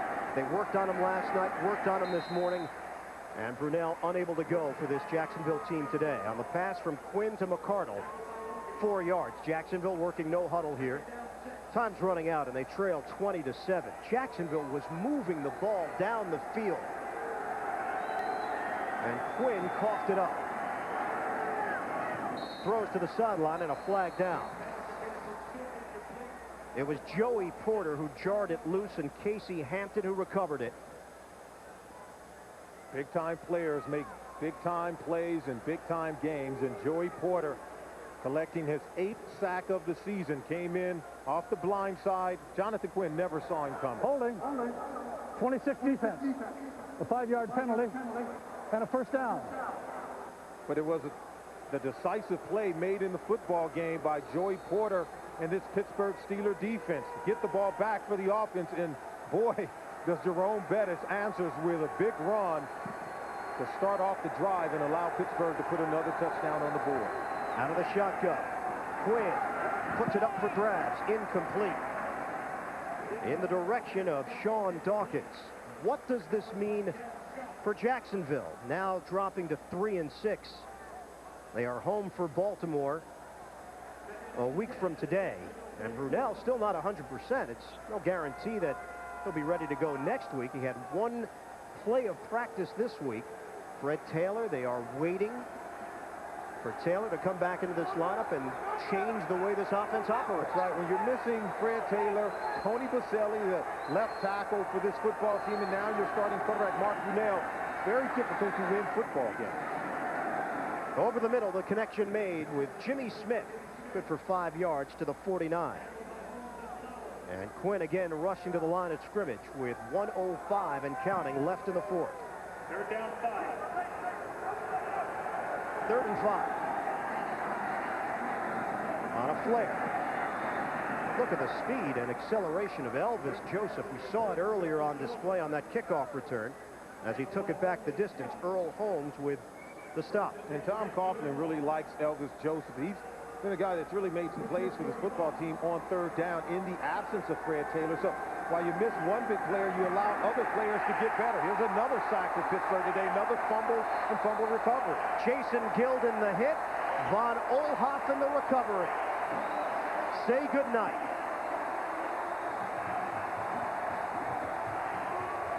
We saw the boxing match last night with Lennox Lewis and Rockman. You talk about the jab and then the overhand right here in the 4th quarter. That's the formula that Pittsburgh likes to use. They pound you, with the offense, the overhand right with the defense. Couple of fourth quarter sacks where they forced the fumble. This is Jason Gilden, the other outside linebacker. He's just beating number 74. That's Maurice Williams, and he knocks that ball out. The young quarterback has to learn the tempo and the pacing of this Pittsburgh Steelers defense, a pass rush that really gets after the quarterback. 5th Pittsburgh sack. They had 7 last week. They lead the NFL in that category with 39. It's over. 60 minutes is coming up next, except for those of you watching on the West Coast. For Jonathan Quinn, this was not the day that he was hoping for, stepping in for the injured Mark Brunell. The Pittsburgh Steelers open up the year 7-2 for the first time since 1996. 20-7, the Steelers win it over the Jaguars. Final time these two teams will meet as members of the AFC Central. For Solomon Wilcots, this is Ian Eagle. So long from Heinz Field. 60 Minutes is coming up next. You've been watching the NFL on CBS. Hope you enjoyed.